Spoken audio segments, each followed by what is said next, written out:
D1 का पंचमेश यानी जन्म कुंडली का जो पंचमेश है, पहली बात तो पंचम भाव अच्छा होना चाहिए, जन्म कुंडली का पंचम भाव और पंचमेश अच्छा होना चाहिए। एक ये हम एक अलग से वीडियो थोड़ी बना के डाल रहे हैं, तो आप लोग उसको, जैसे एक वीडियो डाली थी तो उसको देखा था आप लोगों ने, नहीं देखा था? तो कुंडली देखने वाला देखा था। नहीं देखा था, विश्वंतरी वाला। हाँ, अब उसमें विंशोत्तरी बताएंगे कि कैसे देखी जाती है, विंशोत्तरी में क्या क्या कॉन्सेप्ट है, क्योंकि वो हमें लगता है यहाँ होंगे नहीं, तो वो उसमें बना के दे रहे हैं आपको। तो वो बहुत इंपॉर्टेंट थिंग है वहां पर। जी। तो वो चीजें, जैसे विंशोत्तरी दशा जब आएगी, मतलब तो कैसा फल होगा, लेकिन उसके लिए अभी ग्रह बल और भाव बल तो पता होना चाहिए। तो अभी एक ही लेक्चर गया, एक लेक्चर और जाएगा, तो वो ग्रह बल के लिए ही अभी बताएंगे। लेकिन इसको शॉर्ट में निपटा करके ग्रह बल और भाव बल, फिर दशाओं पे आएंगे कि दशाएं कैसे काम करती हैं, क्योंकि दशाओं में तो सबसे इंपॉर्टेंट है ना ग्रह का बल देखना, क्योंकि वही ग्रह बल या भाव बल अगर कमजोर है तो क्या हो जाएगा कि उसका फल कुछ और होगा, और वही अगर मजबूत है तो उसका कुछ फल और होगा। तो कैसे फल देखना होता है, कैसे संबंध देखने होते हैं, तो ये सारी चीजें उसमें बताएंगे, तो उससे आप लोग पढ़ लीजिएगा, वो बहुत इंपॉर्टेंट चीज है। दशाओं का कहीं पर भी मैंने देखा नहीं कि बहुत डिटेल में समझाया गया हो, तो मैं कोशिश कर रहा हूँ कि उसको बहुत डिटेल में आप लोगों को समझाऊंगा, तो उसको देखिएगा आप लोग उसको। ठीक है, चलिए। तो इसमें हमने आपको बताया कि जन्म कुंडली का जो पंचम भाव होता है और पंचमेश, अगर वो मजबूत है, मजबूत कहने का मतलब क्या है कि पंचमेश जो है वो छठे आठवें बारहवें नहीं होना चाहिए। पंचमेश केंद्र और त्रिकोण में हो तो अच्छी बात है। पंचम भाव पे शुभ ग्रह की दृष्टि हो, पंचमेश नीच का ना हो, पंचमेश अस्त ना हो। तो अगर ऐसी स्थिति नहीं है तो पंचम भाव अच्छा है, और पंचम भाव पे ज्यादा से ज्यादा शुभ ग्रह की दृष्टि आवे, पंचम भाव पर ज्यादा से ज्यादा शुभ ग्रह की दृष्टि आवे, तो उसको हम लोग अच्छा मानते हैं। और क्रूर ग्रह की दृष्टि या तो ना हो, या तो हो तो कम हो, और अगर है भी तो शुभ ग्रह की दृष्टि जरूर होगी, शुभ ग्रह की दृष्टि जरूर होनी चाहिए। तो इस प्रकार से पंचम भाव और पंचमेश अच्छा होगा। तो जिस कुंडली में पंचम भाव और पंचमेश अच्छा है, तो उसके अपने संतान से अच्छे संबंध होते हैं। तो एक तो ये आपने एक जर्नल देख लिया, लेकिन और थोड़ी बात समझिए। संतान के लिए जो कुंडली देखी जाती है वो सप्तमांश कुंडली होती है, सप्तमांश, D7 चार्ट।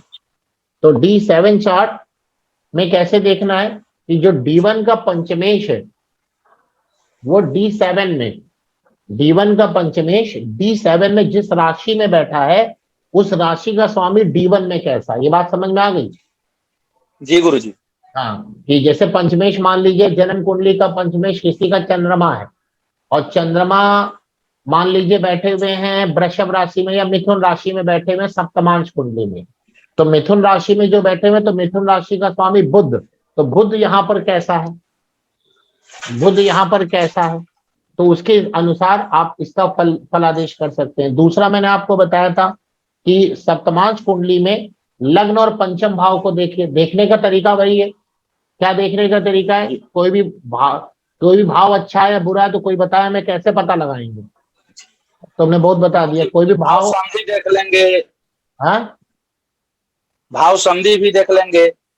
नहीं, अभी तो भाव संधि वो तो ग्रह के लिए देखी जाएगी ना, वो तो ग्रह के लिए देखी जाएगी। वो भी ग्रह के लिए कब देखी जाएगी? वहां पे उस ग्रह का फल, जब आप उस ग्रह का फल निकालेंगे।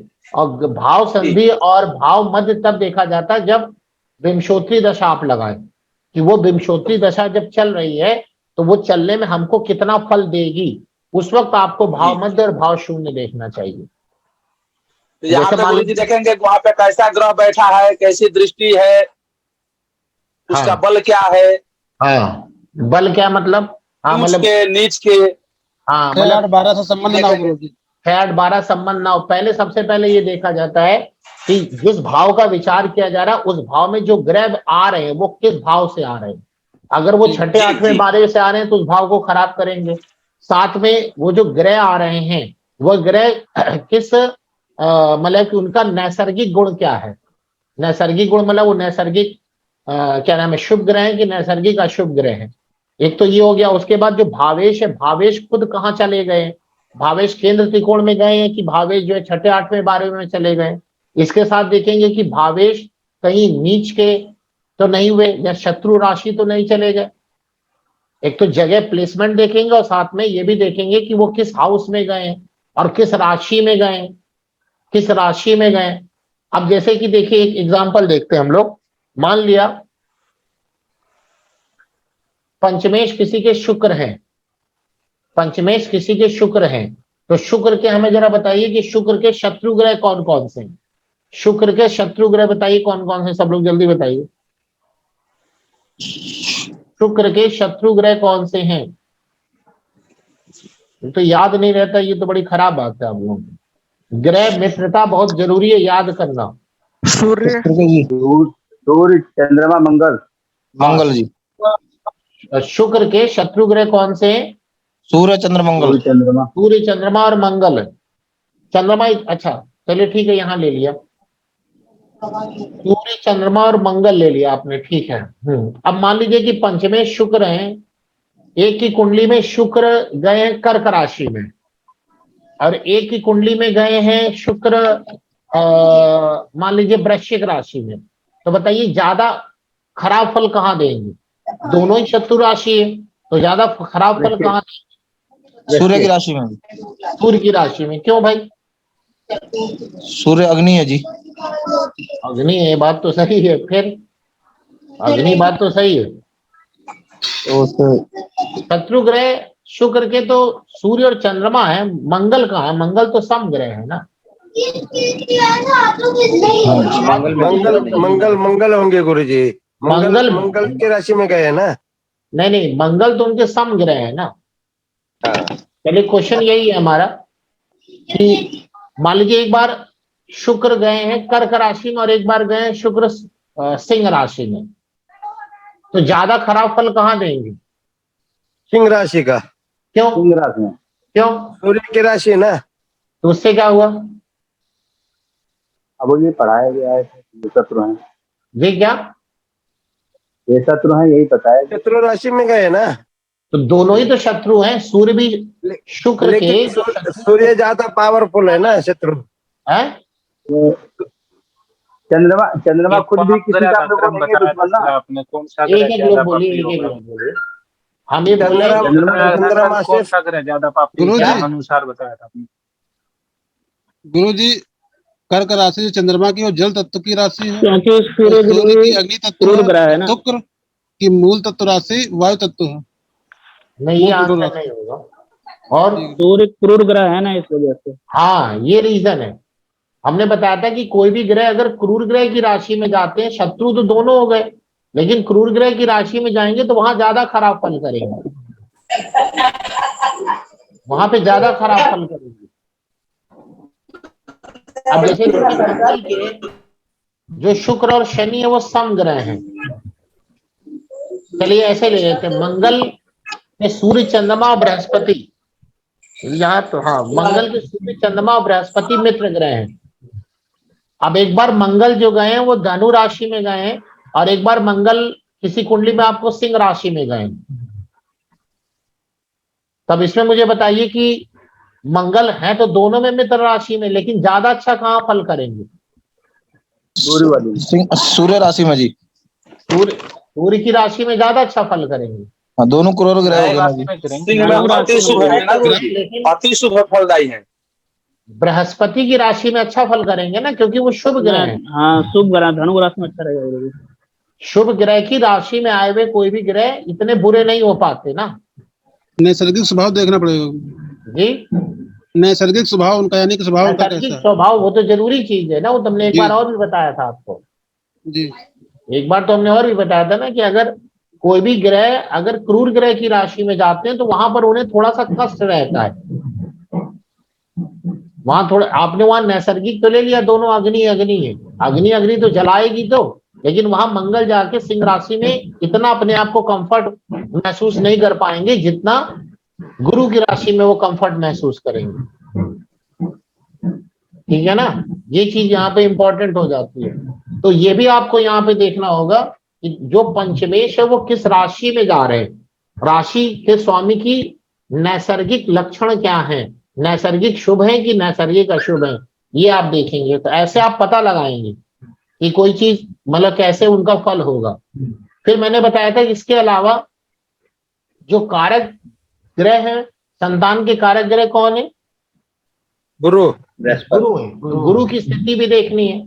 अब स्थिति देखने के लिए वही प्लेसमेंट देखिए, राशि देखिए, अस्त नहीं होने चाहिए। अस्त ग्रह तो सबसे खराब होता है ना, और वक्री ग्रह मजबूत होता है। ये मैंने बताया आपको कि नहीं बताया? जी जी बताएं। कोई भी ग्रह अगर वक्री है तो वो सूर्य से दूर है। जितना हमने बताया कि कोई भी ग्रह सूर्य से दूर होगा उतना ज्यादा वो मजबूत होता चला जाता है। तो वक्री ग्रह, वक्री क्या है कि सूर्य से उसकी दूरी बढ़ रही है, तो जितनी सूर्य से दूरी बढ़ रही है तो ऑटोमेटिक वो मजबूत हो रहे हैं। लेकिन दो ग्रह ऐसे होते हैं जो कि अस्त और वक्री एक साथ होते हैं। देखिए, अस्त और वक्री दो अलग अलग चीजें। अस्त मतलब सूर्य की तरफ जाना, वक्री मतलब सूर्य से दूर जाना।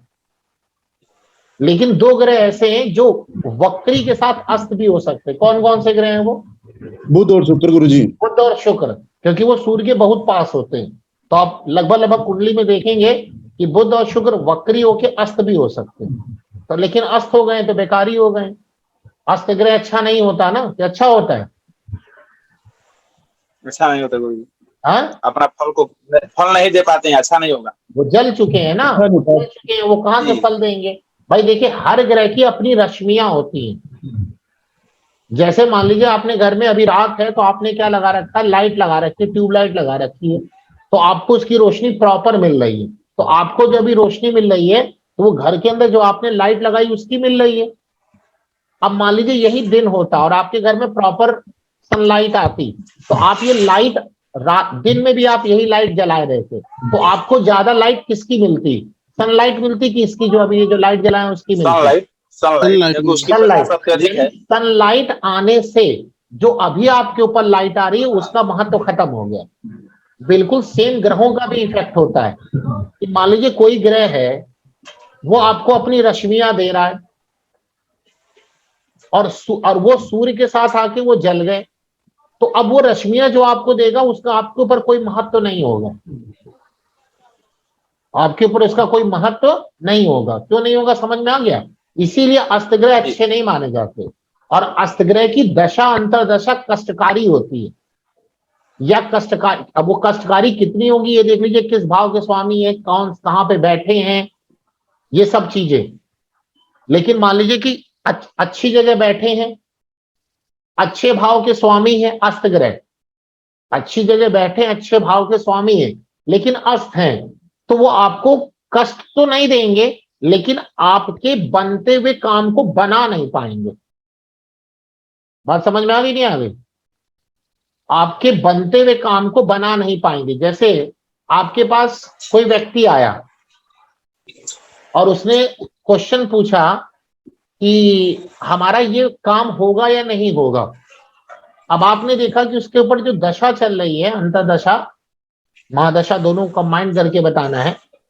ये जो लेक्चर हमारे जा रहे हैं उसको आप जरूर देखिएगा, उससे आपको बहुत फायदा होने वाला है। मैंने बताया ना, आप लोगों ने देखा होगा तो बताया होगा। जैसे मैंने इसमें एग्जाम्पल भी एक लिया था, मुझे जो याद आ रहा है कि हमने कहा था कि मान लीजिए चंद्रमा की अंतर, जिसने देखा होगा हमारी बात समझ जाएंगे, जिसने नहीं देखा उसको नहीं। जैसे मान लीजिए आपके ऊपर चंद्रमा की अंतरदशा चल रही है, तो चंद्रमा की अंतरदशा देखने में आपने क्या देखा कि चंद्रमा कहाँ बैठे हैं, चंद्रमा किन हाउस को रूल कर रहे हैं जी जी, और चंद्रमा किन नक्षत्र में और नवमांश की क्या कंडीशन है, ये आपने देख के उस व्यक्ति को बता दिया। अब आपकी बात सही जाए गलत जाए वो एक सेकंड मैटर है, वो बात की बात। अब जरा आप अपना दिमाग लगाइए, मान लीजिए उस व्यक्ति के ऊपर शुक्र की महादशा में चंद्रमा की अंतरदशा चल रही है और वही व्यक्ति वही कुंडली सूर्य की महादशा में चंद्रमा की अंतरदशा चल रही है, तो क्या आप दिमाग लगा के बताइए चंद्रमा की अंतरदशा दोनों महादशाओं में सेम काम करेंगी क्या? नहीं गुरुजी। नहीं गुरुजी, प्रभाव तो बदल जाएगा। कैसे बदल जाएगा भाई, जबकि आप अंतरदशा देखने में यही बात तो देख रहे थे कि वो चंद्रमा कहाँ के स्वामी है, कहाँ बैठे हैं, चाहे आपने महादशा को तो देखा ही नहीं। नैसर्गिक स्वभाव लेना लेकिन पड़ेगा ना यहाँ गुरु जी। अंतर जो है कि किसके अधीन वह आ रहे हैं, किसके संसर्ग में अभी हैं। जैसे महादशा सूर्य का हुआ तो उस मुताबिक चंद्रमा का प्रभाव में आएगा। कैसे देखिए, आएगा, क्या देखा जाएगा? गुरु जी सूर्य एक तो क्रूर ग्रह है और उसके बाद चंद्रमा और सूर्य का अमावस्या का भी देखा जाएगा ना गुरुजी, प्लेसमेंट कहाँ का स्वामी है, कहाँ बैठा है। तो वो तो आपने जब शुक्र की महादशा में चंद्रमा की अंतर्दशा देखी तो यही बात देखी थी ना जी। और सूर्य की महादशा में चंद्रमा की अंतर्दशा देख रहे हैं तब भी वही बात देख रहे हैं, तो फर्क कहाँ सर बदले? फिर सूर्य क्रूर ग्रह है ना इसमें गुरु जी। सूर्य की इससे क्या हुआ? महादशा में चंद्र की दशा इससे क्या ये हुआ? तो सूर्य मित्र हो क्रूर गए तो जाएंगे। क्या हुआ? गुरु ये जी मित्र दोनों ग्रह आदमी हो के जाएंगे। लक्षण अलग है। गुरु जी एक एक हमें लोग समझ करके में आ रहा है बोले, कि दोनों आदमी के लक्षण है हाँ? अलग है, दोनों आदमी के लक्षण अलग अलग है। सूर्य क्या जो है? तेज के प्रतीक है, सूर्य जो है दोनों ग्रह का सूर्य तालमेल के प्रतीक देखेंगे है, गुरुजी। और चंद्रमा जो है सो शीतलता का प्रतीक है, और दोनों एक साथ कंबाइंड फल नहीं दे सकते। मैंने पर्सनल थिंकिंग है गुरु जी। पता नहीं नक्षत्र देखेंगे गुरु जी, नक्षत्र। क्या देखेंगे, दोनों ग्रह क्या का देखेंगे? तालमेल, दोनों क्या ग्रह का तालमेल तालमेल क्या देखेंगे। लगाएंगे? हमको बताइए क्या तालमेल लगाएंगे? जो चौबे जी ने बताया वो कुछ बात तो थोड़ी थोड़ी समझ में आई, लेकिन और क्या तालमेल देखेंगे? सर सूर्य ग्रह की महादशा होगी तो उसके मित्र ग्रह होगी सूर्य- चंद्रमा, तो मित्र ग्रह की अंतर्दशा आ जाएगी। लेकिन शुक्र में चंद्रमा है तो शत्रु ग्रह की अंतर्दशा हो जाएगी। अच्छा, तो बस शत्रु और मित्र ही देखे जाएंगे बस? सूर्य एक क्रूर ग्रह है गुरुजी और शुक्र इतने क्रूर नहीं है। नहीं तो बस वही ना, आपने क्रूर ग्रह और शत्रु ही देखे बस। गुरु जी दोनों जगह दोनों लोड में देखे जाएंगे कहाँ और कहाँ के हैं। दूसरा गुरु जी गुरु जी दूसरा दोनों हमें- दोनों ग्रह को लोड देखा जाएगा ना कहाँ कहाँ के हैं। तो कहाँ कहाँ के, वो तो दोनों ही आपने देख लिए ना। चंद्रमा मान लीजिए देख रहे हैं, वो तो आपने दोनों में एक ही यही बात तो देखी थी। गुरु जी हाँ, महादशा नाथ गुरु जी ये देखेंगे जैसे सूर्य जो महादशा चल रही है उसमें अंतर्दशा जिसकी चल रही है वो छठे आठवें 12वें तो नहीं जा रहा है। अच्छा, महादशा से अंतरदशा देखेंगे कि छठे आठवें 12वें नहीं है, ये बात आप कह रहे हैं ना? जी गुरु जी। हाँ, ये भी देखेंगे, एकदम सही। और यही मैं कह रहा था गुरु जी। और क्या देखेंगे? बहुत सारे कारक नियम देखेंगे होते हैं गुरुजी, उसके अंदर। कारक। हाँ, मतलब बहुत सारे नियम होते हैं। महादशा का अंतरदशा स्वामी मित्र है कि शत्रु है, ये भी देखा जाता है। महादशा का स्वामी अंतरदशा का स्वामी आपस में किस हाउस में बैठे हुए हैं, ये भी देखा जाता है। महादशा से अंतरदशा नक्षत्र किस नक्षत्र में आ रही, मैंने जो तारा वाला संबंध बताया था, महादशा से देखना बताया, तो वो भी देखा जाएगा। समझ में आया गोचर भी ना? गुरु जी देखना पड़ेगा। है गोचर भी। गोचर तो हमेशा देखना पड़ेगा, गोचर तो पक्की बात है। तो वही आप वाला वीडियो देखिए, उसमें हम इसने सारे रूल हम बता रहे हैं कि कौन कौन से रूल लगेंगे दशा देखने में। बहुत सारे रूल होते हैं, दो दो, जैसे अभी यहाँ जो डिस्कस हुआ 2 या 3 रूल हुआ, लेकिन अगर हम बोले 25 से 30 रूल हैं, वो 25 से 30 रूल आपको समझने पड़ेंगे, तब आप दशा और अंतरदशा का कॉम्बिनेशन समझ पाएंगे। तब आप समझ पाएंगे कि क्या चीजें घटने वाली हैं। ठीक है? तो गुरु जी जी, वो वीडियो यूट्यूब पे डाल दिया है आपने जो बता रहे हैं देखने हाँ, के लिए। एक जा चुका है, एक जा चुका है। अब वो जी, धीरे धीरे जी। उसमें जाता जाएगा, वो आप देखते जाइए उसे। जी जी गुरु। हाँ जी, तो जैसे मैं पता नहीं क्या एक चीज बता रहा था, कहाँ से कहाँ घूम गया। मैंने एक पॉइंट क्या बताया था अभी, जैसे मान लीजिए सूर्य कोई महादशा में चंद्र की अंतर्दशा क्या फल देगा। नहीं, हाँ, उससे पहले बात स्टार्ट कहाँ से हुई, तो हमने कहा मान लीजिए कोई आपके पास एक व्यक्ति क्वेश्चन पूछने आया कि हमारा ये फलाना काम होगा या नहीं होगा, जी तो आपने देखा कि जो अंतर्दशा है वो किसी अस्त ग्रह की चल रही है, और वो जो अंतर्दशा स्वामी है वो एक अच्छे भाव के स्वामी भी हैं, अच्छी जगह बैठे भी हैं, और महादशा से भी अच्छी जगह पे हैं। तो आप बताइए उस व्यक्ति का वो फलाना काम होगा या नहीं होगा? गुरु जी गुरु जी तो उस प्रकार से फल नहीं देंगे। एक एक लोग करके बोलिए, अगर एक बोल रहे हैं तो दूसरा चुप हो जाए, जब दूसरा बोले तो पहला चुप हो जाए, जैसे सही सब समझ में आवे। क्या बोल रहे हैं? अस्त ग्रह अपनी फल तो देंगे नहीं, लेकिन महादशा में अगर कोई शुभ ग्रह का गोचर हो उस स्थान गोचर पर ऐसे नहीं तो लगाया जाए, प्रभाव गोचर बदलेगा। वाली बात आगे आप पढ़ेंगे, वही जो वीडियो डालने उसमें डालेंगे। सिंपल सा आंसर है कि नहीं देंगे, नहीं काम नहीं होगा, और अगर होगा तो फल मुताबिक काम नहीं होगा। जितना उसने मेहनत करी है जी उसके हिसाब से आंसर नहीं आएगा। सिंपल बनते बनते बनते बनते काम बिगड़ जाएगा। नहीं, बिगड़े या ना बिगड़े, लेकिन वो बनेगा ही नहीं, जी होगा ही नहीं, वो क्रियान्वित नहीं होगा। बिगड़ेगा तब तो जब वो बुरे घर के स्वामी होते, या महादशा से अंतरदशा का जो संबंध है वो अच्छा ना होता। जी बिगड़ने की बात तो हमने बोला ना, सब कुछ अच्छा है, लेकिन वो ग्रह अस्त हैं, तो अब वो कहां से फल देंगे, वो कहां से काम करवा पाएंगे? एक चीज।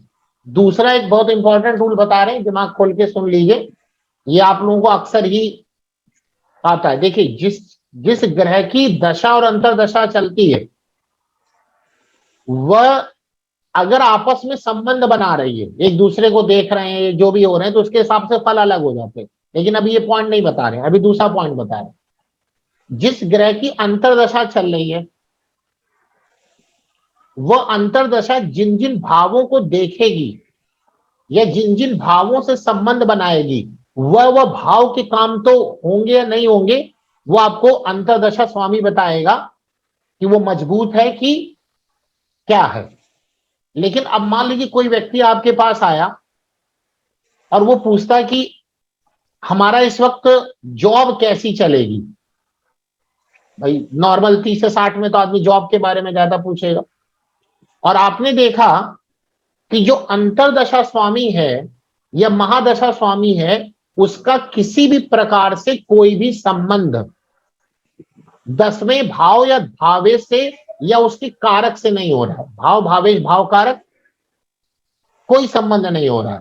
तो आप अब क्या आंसर देंगे?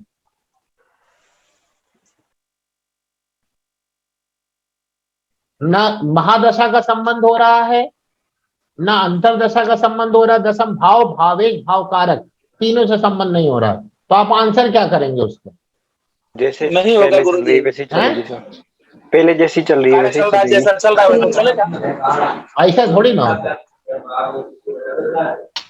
तो इसका एक सिद्धांत है जी कि चलने वाली दशा, जिस भाव, भाई ये बोलता कौन है पीछे? वो तो या तो चुप हो जाए या तो क्लास छोड़ दे, और नहीं पढ़ना तो क्लास में ना आए। हाँ, हम क्या बता रहे थे? चलने वाली दशा, हाँ, चलने वाली दशा अगर किसी भाव से संबंध बना रही है या जो भी हो रहा है, तब तो वहां के अनुसार आप फल दे देंगे। क्या फल देंगे उसमें भी ये कॉन्सेप्ट लगेगा। लेकिन हम कह रहे हैं कुछ संबंध नहीं बना है, फिर भी ये कॉन्सेप्ट हमेशा काम करता है। ये संबंध बनने में भी काम करता है और नहीं बनने में भी काम करता है, कि चलने वाली दशा जिस भाव के भावेश की शत्रु है, वह काम उस वक्त बिगड़ेगा। जैसे मान लीजिए किसी ग्रह की अंतरदशा चल रही थी, वह आपने देखा दशमेश का शत्रु है, तो उस वक्त उसके कर्मों में प्रॉब्लम आएगी। कर्म में प्रॉब्लम आएगी। मैं ये नहीं कह रहा उसकी जॉब में प्रॉब्लम आएगी कि व्यापार में प्रॉब्लम आएगी, क्योंकि 10वां भाव किस चीज का है? कर्म का गुरु जी। कर्म का है। हर प्रकार के कर्म, चाहे आप व्यापार में कर्म करें, चाहे आप नित्य कर्म करें, चाहे अपनी जॉब में कर्म करें, तो उसका कर्म ही उस वक्त बिगड़ा रहेगा। अब उस कर्म के बिगड़ने से जो कॉन्सिक्वेंसेस, जो परिणाम उसके जहां पर भी पड़ेंगे, उसका रिजल्ट उसको मिलेगा। एक, अब अगर नहीं पूछे नहीं हमारी जॉब में क्या फर्क पड़ेगा, तो क्या देखा जाएगा? कौन सा भाव देखा जाएगा? जॉब का कौन सा भाव होता है? छठा भाव। छठा भाव। छठा भाव और छोटे भाव में बैठे ग्रह, छठा भाव और छठे भाव में बैठे ग्रह, छठा भाव और छठे भाव में बैठे ग्रह, अगर उसके साथ उसकी शत्रुता है या षडाष्टक हो गए या कुछ भी हो गया, तो आप समझेंगे कि वो वाला काम भी बिगड़ेगा। अब ऐसा भी होगा, मान लीजिए कोई व्यक्ति आया, वो जॉब भी कर रहा है और व्यापार भी कर रहा है, तो ऐसा हो सकता है ना एक चीज बढ़े और दूसरी चीज घटे, जबकि दोनों ही उसके कर्म है। तो देखने का तरीका वही होगा।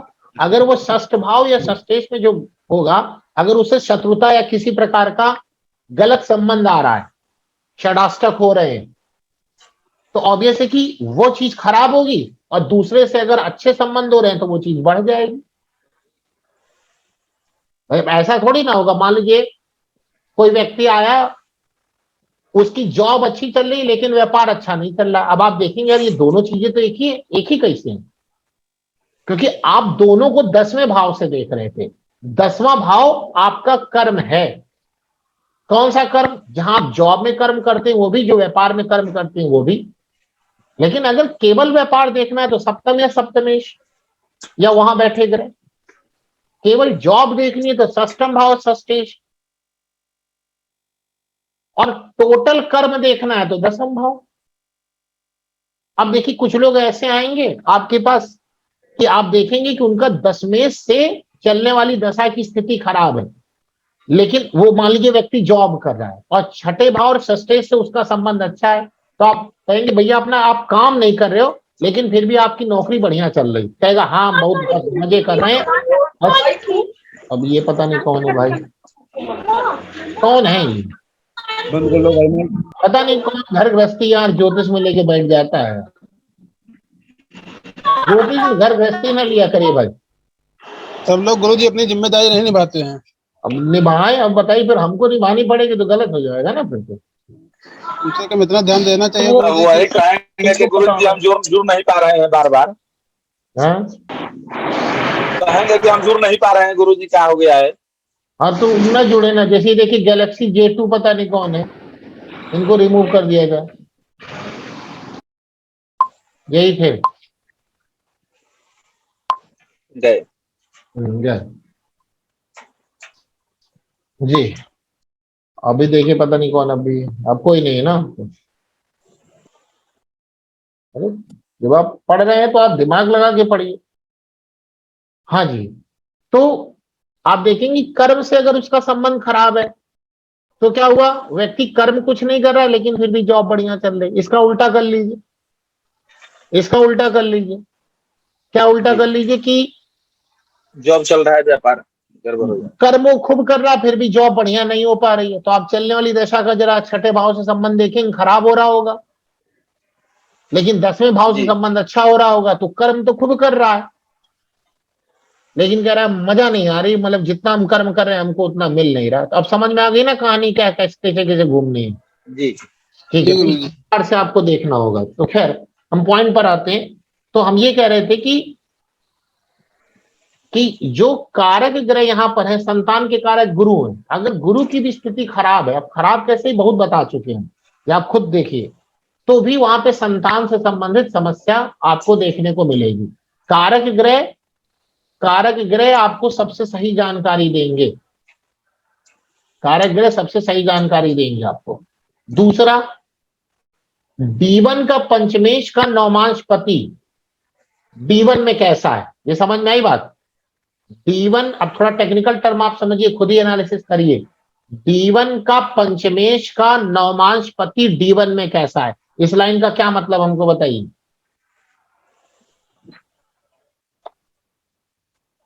इस लाइन का क्या मतलब है? D1 के पंचमेश का नवमांश पति D1 में कैसा है।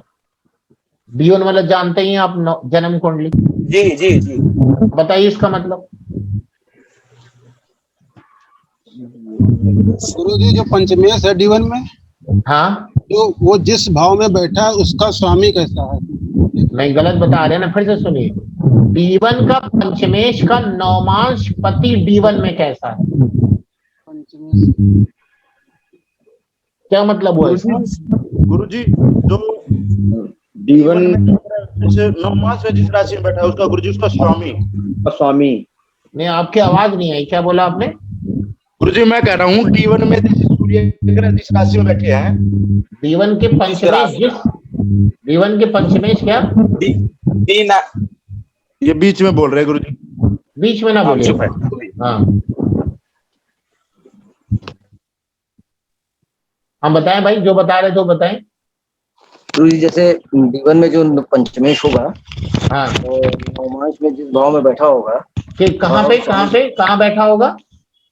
नवमास में गुरुजी, नवमास भाव में बैठा होगा, किस भाव में बैठा होगा? हाँ, उस राशि का स्वामी गुरुजी, उस राशि का स्वामी। बहुत बढ़िया। और D1 में कैसा?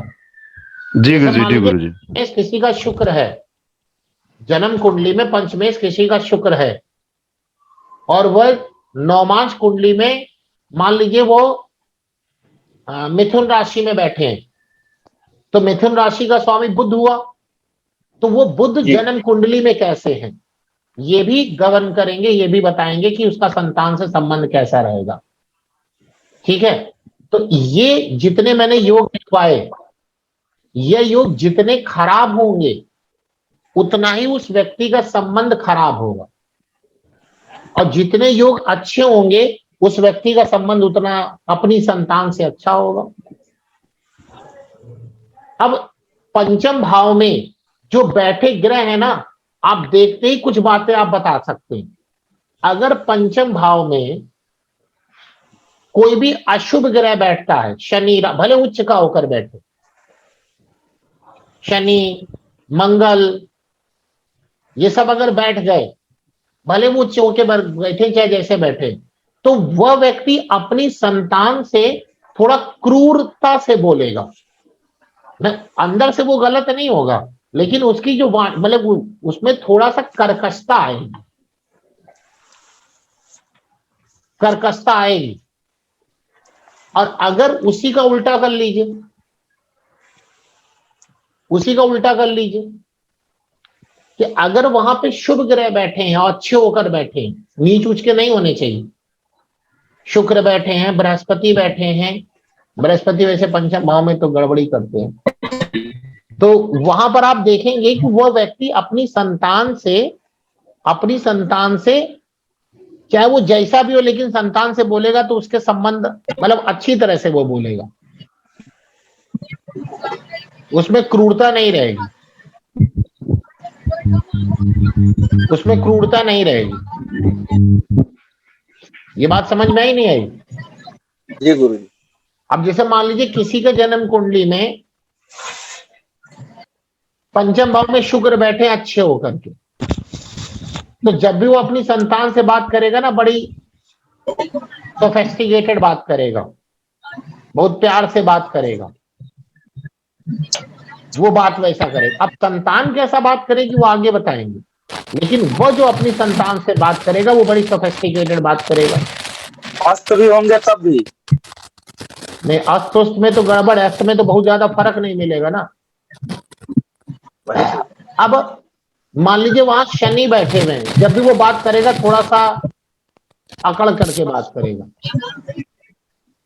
सूर्य बैठे हैं तो डांट करके बात करेगा, अच्छे के लिए डांट के बारे में बात करेगा। हम ये नहीं करेंगे उसका संबंध खराब है, लेकिन वो बात ही वैसी करेगा जिससे हो सकता है उसके संतान सुन करके उसको गुस्सा आ जाए। सूर्य होगा तो गुरुजी आदेशात्मक देगा, गुरुजी आदेश देगा, क्रूरता से बात करेगा। शनि का भी मंगल तो डांटे उठेगा भी, मारपीट वाला भी, मारपीट का काम कराएगा मंगल ना, तो वो मार ही देगा। तो आप लोग देखिए आपकी कुंडली में पंचम भाव में जो बैठे ग्रह हैं, क्या वाकई आपके साथ ये चीज हो रही जो मैंने सूत्र बताया आपको? जी बिल्कुल हो रही है। सूर्य बुध चंद्रमा है हमारे, हो रहे हैं गुरुदेव, हमारे में सूर्य बुध शुक्र है और ऐसे ही होता है। चंद्रमा तो बड़े इच्छा ही नहीं होती है, सूर्य बुध शुक्र है, मारने की तो इच्छा ही नहीं होती है, लेकिन मारेगा तो केवल मंगल जी, मारेगा तो केवल मंगल। जिसके पंचम भाव में मंगल बैठे वो मतलब हमेशा नहीं मारेगा कि हमेशा ही मार रहा है, लेकिन वहां ज्यादा मारपीट वाली स्थितियां पैदा होंगी जी, वहां ज्यादा मारपीट वाली स्थितियां पैदा होंगी। पंचम भाव में केतु बैठ जाए, वो व्यक्ति अपनी संतान से कम बात करेगा, है किसी की कुंडली में पंचम भाव में केतु बैठ जाए तो ऐसा व्यक्ति संतान से कोशिश करेगा कम बात हो। मेरा गुरुजी कुंडली आगे में जाके अलग भी हो जाएंगे ना? हाँ जी, आगे जाके अलग भी हो जाएंगे। एक लोग बोले, भाई समझ नहीं आता, एक लोग बोल रहे हैं तो दूसरे चुप हो जाए। क्या बोल रहे हैं एक लोग बोलिए? मैं कह रहा हूँ गुरुजी केतु आगे अलग भी तो कर देगा ना गुरुजी इनको दोनों को। केतु आ गया तो क्या करेगा? अलग कर देगा ना दोनों को, बाप बेटे को दोनों को अलग कर देगा आगे। अभी तो खैर बोल चाल की बात है, मतलब उसकी ओरिजिन समझिए अलग होने की क्या है। केतु तो अलग अलग करे ना करे वो तो और भी ग्रह की दशा बताएगी, सॉरी दशा बोले, और भी ग्रह का योग बताएगा जो मैंने अभी लिखवाया। लेकिन अगर सब कुछ अच्छा है और फिर भी केतु है तो आप देखेंगे वो कम ही बात करेगा, जो कम ही बात करेगा। ये है। शनि है तो शनि क्या नीरसता का कारक है, वो अपनी संतान से नीरस टाइप की बातें करेगा, उदासीनता की बात करेगा, और थोड़ा सा रेट्रो टाइप की बात करेगा। रेट्रो मतलब पुराने जमाने की बात करेगा। कौन हो तो गुरुजी? शनि हो तो, शनि हो तो शनि की बात करे ना, शनि पुराना ग्रह, बाबा दादा जैसी बात करेगा वो।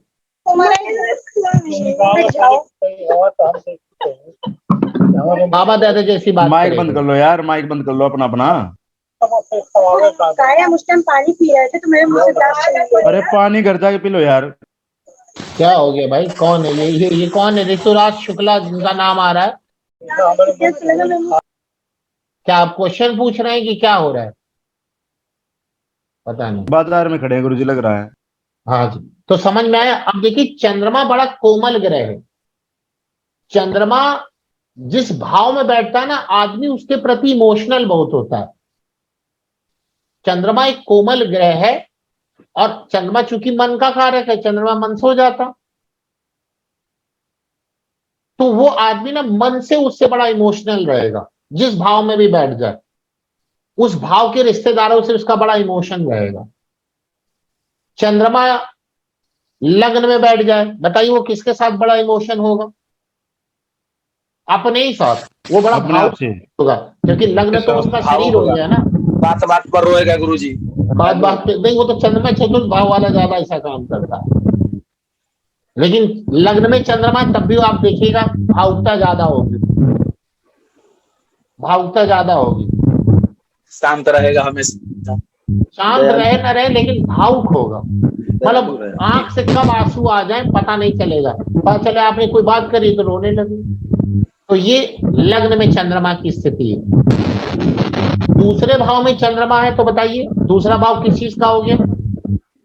कुटुंब का, परिवार का हो गया, कुटुंब का हो गया। वो कुटुंब की तरफ बड़ा भावुक रहेगा, कुटुंब की तरफ बड़ा भाव रखेगा और भावुक होगा। तृतीय भाव में चंद्रमा आ जाए तो भाई के लिए, भाई बहनों के लिए, पड़ोसियों के लिए, पड़ोसियों के लिए। कुछ लोग पड़ोसी को तो ऐसा मानते हैं जैसे कि घर ही का आदमी जी। तो आप देखिए तीसरे भाव में चंद्रमा होगा। गुरुजी दृष्टि में कुछ प्रभाव डालेंगे क्या? जैसे दृष्टि पट जाए दूसरे भाव में चंद्रमा की तो मैंने, अच्छा दलचंद जी बताइए दृष्टि वाला फर्क कब पड़ता है? इसके लिए क्या सूत्र मैंने बताया? दृष्टि वाला फर्क कब आप बताएंगे? बताइए, आप ही आंसर दीजिए दलचंद जी। तो गुरुजी सॉरी आज 9 बजे ज्वाइन किया मैंने। क्या? ये हमेशा ही पूछते हैं गुरुजी। ये हमेशा गुरुजी के सवाल का जवाब दो। क्या? लेट ज्वाइन किया गुरुजी 9 बजे मैंने आज। तो लेट ज्वाइन किया तो ये मैंने कॉन्सेप्ट बताया है ना कि दृष्टि का कॉन्सेप्ट कब लगेगा, ये बताइए इसका आंसर। आप लेट ज्वाइन जब करेंगे भाव खाली हो गुरुजी, जब भाव खाली होगा तब दृष्टि संबंध देखना पड़ेगा गुरुजी। तो ये पूछ अभी भी अगर ये सब पूछने की जरूरत पड़ रही तो इसका मतलब आप सीरियस नहीं कोई ग्रह ना हो।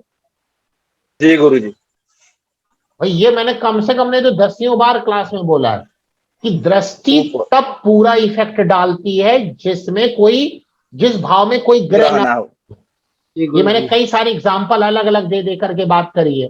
अभी लेटेस्ट ही बात करी थी शनि की 12वें भाव पे, जिसमें जेल योग के बारे में मैंने बताया था, नहीं बताया था? बिल्कुल बिल्कुल गुरुजी, बिल्कुल बहुत सारे लेकर बताया मैंने। तो आप अगर ध्यान नहीं देंगे तो जुड़ने कोई फायदा नहीं है, टाइम पास करने बताया करिए। आप समझ में आ गया दृष्टि कब काम करेगी?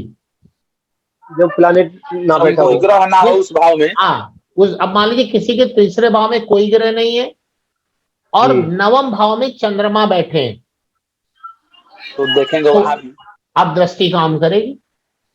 अच्छा, एक चीज बहुत बढ़िया यहाँ बात आई, मैं एक चीज यहाँ पूछता हूँ आप लोगों से, और इम्पोर्टेंट चीज है, इसको आप लोग भी समझेंगे कि क्या ये इम्पोर्टेंट है। अच्छा जी।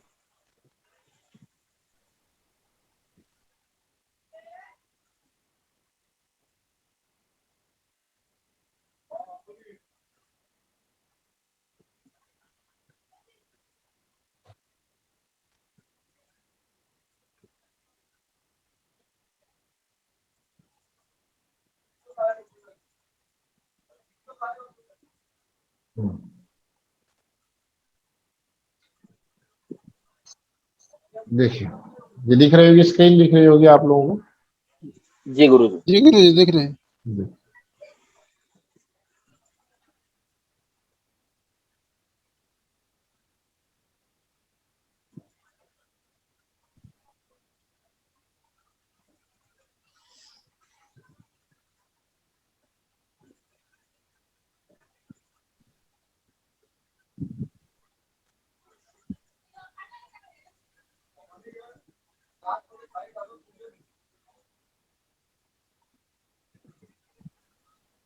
अरे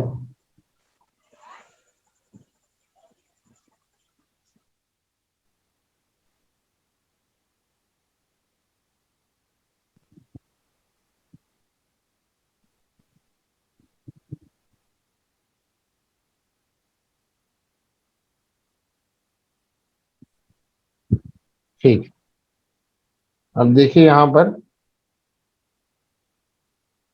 हमने थर्ड हाउस पे कोई ग्रह नहीं है ना, जी। और 11वें भाव में मैंने गुरु बैठा दिया। ओह सॉरी, 11वें भाव में मैंने गुरु बैठा दिया। 5वीं दृष्टि। और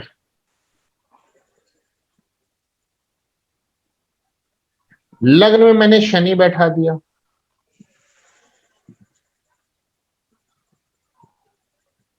बारहवें भाव में मंगल बैठा दिया,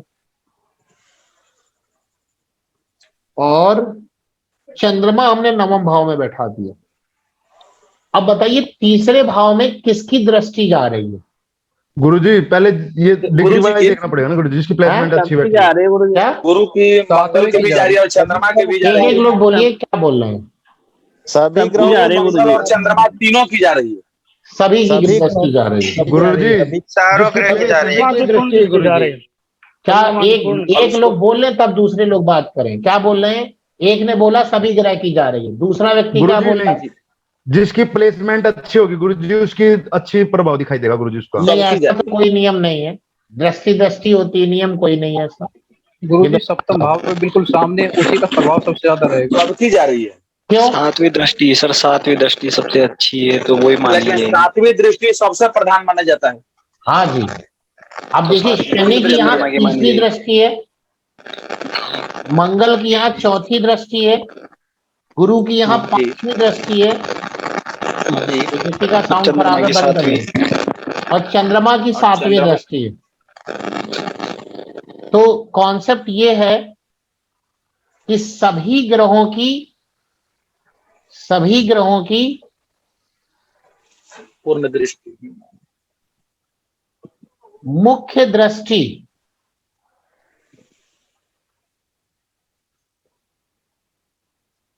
सप्तम है।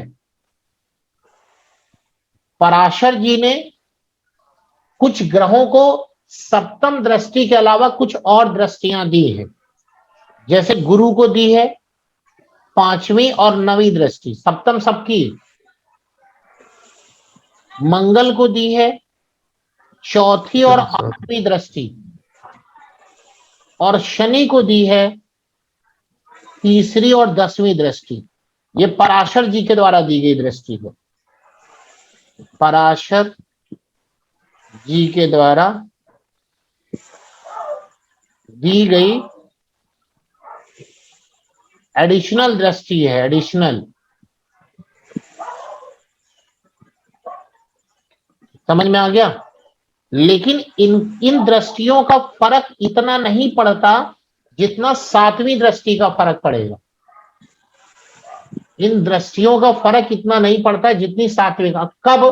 कब सातवीं दृष्टि का फर्क पड़ेगा और कब इन दृष्टियों का फर्क पड़ेगा, ध्यान से समझिएगा। अगर आप किसी योग की बात कर रहे हैं, योग मतलब, योग का मतलब हुआ कि हमने कहा कि भैया कि 10वें भाव का स्वामी और 5वें भाव का स्वामी का आपस में दृष्टि संबंध है, तो ये दृष्टियां ली जाएंगी। यानी किसी योग को बताने के लिए ये दृष्टियां पूरी तरह से काम करती हैं। योग को बताने के लिए ये दृष्टियां 100% काम करेंगी, 100% काम करती हैं ये। लेकिन किसी भाव की शुभता और अशुभता को बताने के लिए केवल और केवल सातवीं दृष्टि के बारे में ही बताया जाना चाहिए। या अगर आप और दृष्टि ले रहे हैं तो आप कहेंगे कि यहां मंगल शनि गुरु की इतनी प्रभावी दृष्टि नहीं होगी जितनी चंद्रमा की प्रभावी दृष्टि होगी। ये और एक कॉन्सेप्ट आप समझ में आ गया आपको? ये बात समझ में आई? जी जी, ये ध्यान रखिएगा जी गुरुजी।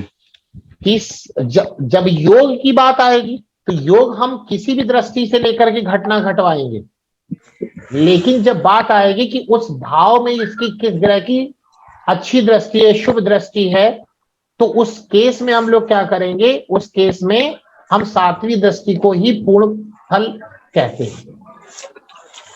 ठीक है, समझ में? यस, ये बात और आपको दिमाग में आपके होनी चाहिए ये बात। तो खैर क्लियर हो गई बात। तो अब हम बता रहे थे गुरुजी। हाँ गुरुजी, मान लेते हैं कि वहां पर सप्तम की दृष्टि ही ना जाती हो और सिर्फ ऐसे ही चारों ग्रह की दृष्टि जाती हो, मजबूरी में लेंगे, लेकिन उनका इतना प्रभाव नहीं माना। फिर सबको लेंगे, तीनों को लेंगे। हाँ, तीनों को लेंगे, लेकिन प्रभाव उतना नहीं आएगा जितना 100% फर्क आएगा सप्तम दृष्टि का। तभी तो ये बोला जाता है कि छठे भाव में बैठे कोई ग्रह, अगर 12वें में कोई ग्रह नहीं है तो छठे भाव में बैठा ग्रह पूरी तरह से 12वें को प्रभावित करेगा। जी। और हाँ, और अगर मान लीजिए कोई और भी ग्रह उस 12वें भाव को देख रहा है तो उतना वो प्रभावित नहीं करेगा। इसी को क्या बोला जाता है? इसी को एक्सिस बोला जाता है। एक्सिस मतलब, जैसे देखिए एक्सिस, इसी को यहां पर ये बोला जाता है ये। अब जैसे मान लीजिए कोई ग्रह यहां पर बैठा हुआ है, कोई ग्रह यहां पर बैठा हुआ है और यहां पे कोई ग्रह नहीं है, लग्न भाव पे कोई ग्रह नहीं है, तो ये क्या करेगा? ये पहली सातवीं एक्सिस कहलाएगी, 1-7 एक्सिस। क्यों? क्योंकि ये सातवीं दृष्टि में आ रही है ना, ये सबसे ज्यादा इंपॉर्टेंट होता है। अगर यहाँ पे कोई ग्रह बैठा है यहाँ पर, तब ये इतनी एक्सेस इंपैक्ट नहीं डाल पाएगी, तब इतनी इंपैक्ट नहीं डालेगी। समझ में आ रही बात? नहीं आ रही जी। अब जैसे देखिए, तीसरे भाव में कोई ग्रह बैठा और नवा खाली है, तो तीसरे भाव में बैठा हुआ ग्रह नवे को देखेगा। ये 1-7 एक्सिस हो गई है। क्या हो गई है? 1-7 एक्सिस हो गई है। और 1-7 एक्सिस क्या होगा? सबसे ज्यादा इंपॉर्टेंट यहाँ पे रोल प्ले करेगा, सबसे ज्यादा इंपॉर्टेंट यहाँ पे रोल प्ले करेगा। समझ में आई बात? नहीं आई? जी गुरुजी। जी गुरुजी। इसी प्रकार से हम लोग यहाँ पर क्या करते हैं, पूरी बात को समझने की। हाँ जी, हो गया जी, समझ में आ गई बात? नहीं आ गई? ये पूरी तरह से यहाँ पर इंपॉर्टेंट रोल प्ले करती है। तो मैं ये बता रहा था कि चंद्रमा की प्लेसमेंट में बता रहा था, चंद्रमा की प्लेसमेंट। जी। चंद्रमा जिस भाव में भी जाएगा, चंद्रमा जिस भाव में जाएगा, उस भाव से संबंधित चीजें को वो भावुक कर देता है। क्योंकि चंद्रमा इमोशनल का ग्रह है, तो उनको क्या कर देगा? भावुक कर देगा उनको। जी गुरुजी। उनको वो भावुक करेगा। तो मैंने कहां तक बता दिया था? तीसरे भाव में। तीसरा भाव क्या है? पड़ोसियों का है जी। भाई का है, भाई का है, भाई बहन जो भी है, आप जहां काम करते हैं ना, उनके वो जो आपके साथ जो काम करने वाले लोग हैं, कलीग, उनका भी तीसरा भाव ही है, उनका भी तीसरा भाव है। क्लाइंट का गुरुजी? हाँ जी, जहां पर आप काम करते हैं तो आपके साथ जो लोग काम करते हैं, कलीग, जी जी उनका जी। भी भाव तीसरा है। ठीक, तो व्यक्ति उनके तरफ भी अपने भाव रखेगा। ऐसे चौथा भाव क्या होता है? चौथा भाव माता का होता है। तो किसी की कुंडली में चौथे भाव में आप चंद्रमा देखिए तो वो अपनी माता की तरफ बड़ा इमोशनल व्यक्ति होगा, और चौथा भाव उसके मन का भी है। तो उसके मन का होने के कारण क्या होगा कि ये ज्यादा व्यक्ति ऐसा बहुत इमोशनल होगा। यही लोग होते हैं जो बहुत जल्दी रोते हैं। तो चौथा भाव मन का, उसमें चंद्रमा मन का कारक प्लस होते हैं। पांचवा भाव क्या है? संतान का है, संतान का। तो अगर पांचवें भाव में किसी के चंद्रमा होगा तो ऐसा व्यक्ति संतान के प्रति अपने कोमल व्यवहार को रखेगा। ऐसे ही की कुंडली आई थी तो उसमें पंचम भाव में चंद्रमा था, हमें याद है, बहुत पहले की बात है। तो हमने बताया कि आपके बच्चे का मतलब थोड़ा सा इस वक्त अच्छा नहीं चल रहा, उसको थोड़ा सा डांट करके रखिए, वरना वो मतलब इस वक्त कुछ गलत कार्य कर सकता है। तो मतलब दोनों आए थे, हस्बैंड वाइफ दोनों आए थे अपने बच्चों की कुंडली को कराने के लिए। तो मैंने देखा कि पांचवें भाव में माता की कुंडली में जो शनि बैठे थे, जितना मुझे, हाँ शनि थे, मुझे बताई थी गुरुजी आपने। जी क्या? मुझे बताई थी गुरुजी आपने, ये मेरे में चंद्रमा है गुरुजी पंचम में। तो बताया तो मैंने आपके पंचम में चंद्रमा है तो अब बहुत इमोशनल होगा अपनी संतान से, भावुक होगा। तो मैं एक घटना बता रहा हूं कि बोला हस्बैंड वाइफ दोनों आए थे, तो हमने कहा जो उसके बच्चे कुल दे के कहा था कि इस वक्त थोड़ा सा शरारती बढ़ जाएगी और कुछ ऐसा कार्य कर सकता है जिससे आप लोगों का नाम खराब हो। तो माता की कुंडली, मतलब पूरा परिवार ही दिखाने आया था, तो माता की कुंडली में पंचम भाव में शनि थे, हाँ, और पिता कुंडली में तो 100% हमें याद है चंद्रमा बैठे थे। तो माता कहती है अभी जाके हम उसको ठीक करते हैं। पिता कहते अरे बच्चे हैं ना, कोई बात नहीं। देखिए क्या फर्क पड़ गया। पंचम भाव में चंद्रमा कोमल आ गया। अब उसको पता है कि वो अगर डांटेगा नहीं तो बच्चा बिगड़ जाएगा, लेकिन वो डांट नहीं रहा है क्योंकि पंचम भाव में चंद्रमा, मतलब उसका जो भाव है वो अपने बच्चे के प्रति ये हो गया। और वही माता की कुंडली में पंचम भाव में शनि। अब घर में गया होगा तो बताइए किसने मारा होगा बच्चे को, या किसने समझाया होगा? माता ने, माता जी ने कस के समझाया होगा डांट करके, और पिता ने कहा होगा कि नहीं तुम समझ जाओ, तुम्हारे लिए ठीक नहीं है, ऐसे समझाया होगा। तो ये अंतर आ जाता है प्लेसमेंट का। कोई भी प्लेनेट जहां पर बैठते हैं तो उस व्यक्ति की सोच भी बदल जाती है, उसके लिए जो उस भाव से जिस रिलेशन को देखा जा रहा है। ऐसे छठे भाव में किसी का चंद्रमा होना, मामा की प्रति ऊर्जा, हाँ जी, तो ना व्यक्ति समाज को लेकर बड़ा व्यक्तित्व रहता है कि समाज में ये चीजें चल रही, मतलब समाज के प्रति उसके भाव ज्यादा रहते हैं। जिसको आप लोग समाज के प्रति वो बहुत केयरिंग होता है, उसके साथ आप 10-15 मिनट बैठ जाइए तो समाज में ये हो रहा है, गलत हो रहा है, ये हो रहा है, ये हो रहा है, मतलब वो इस प्रकार की बातें करेगा। क्योंकि 6th हाउस तो सोशल सर्कल भी कहीं ना कहीं, वैसे सोशल सर्कल तो 11th हाउस भी, लेकिन छठा भाव भी सोसाइटी का ही हो जाता है। सप्तम भाव में चंद्रमा है तो समझ में आई गया, पत्नी के प्रति या किसी अपोजिट सेक्स के प्रति। जी जी जी। तभी सप्तम भाव में चंद्रमा होता है तो ऐसे लोग ना बहुत जल्दी, क्या नाम है, इनके रिलेशन बन जाते हैं। चौथे भाव का चंद्रमा और 7वें भाव का चंद्रमा बहुत जल्दी रिलेशन बनवाता है, क्योंकि चौथे भाव का चंद्रमा व्यक्ति मानसिक ही बेकार रहता है, वो बहुत जल्दी इमोशनल हो जाता है, और जो मन से कमजोर होते हैं वही ये सब रिलेशन के चक्कर में यंग एज में फंसते हैं। तो चौथे भाव का चंद्रमा ये इसलिए खराब है। 7वें भाव का तो चंद्रमा है तो फिर आप हो सकता है कि ऐसा संबंध, एक से उसका रिलेशन खत्म हो, दूसरे से तैयार, और दूसरे से क्यों तैयार होगा? पहले को भूलने के कारण दूसरे से संबंध बनाएगा। आप देखिए बात, पहले को भूल नहीं पा रहा है इसलिए वो बता दूसरे रहे के हैं। रिलेशन में आ जाएगा कि अब पहले को भूल जाए, क्योंकि वो अकेले रह ही नहीं पाएगा, उसका भाव ही सप्तम के कारण, सप्तम के कारण।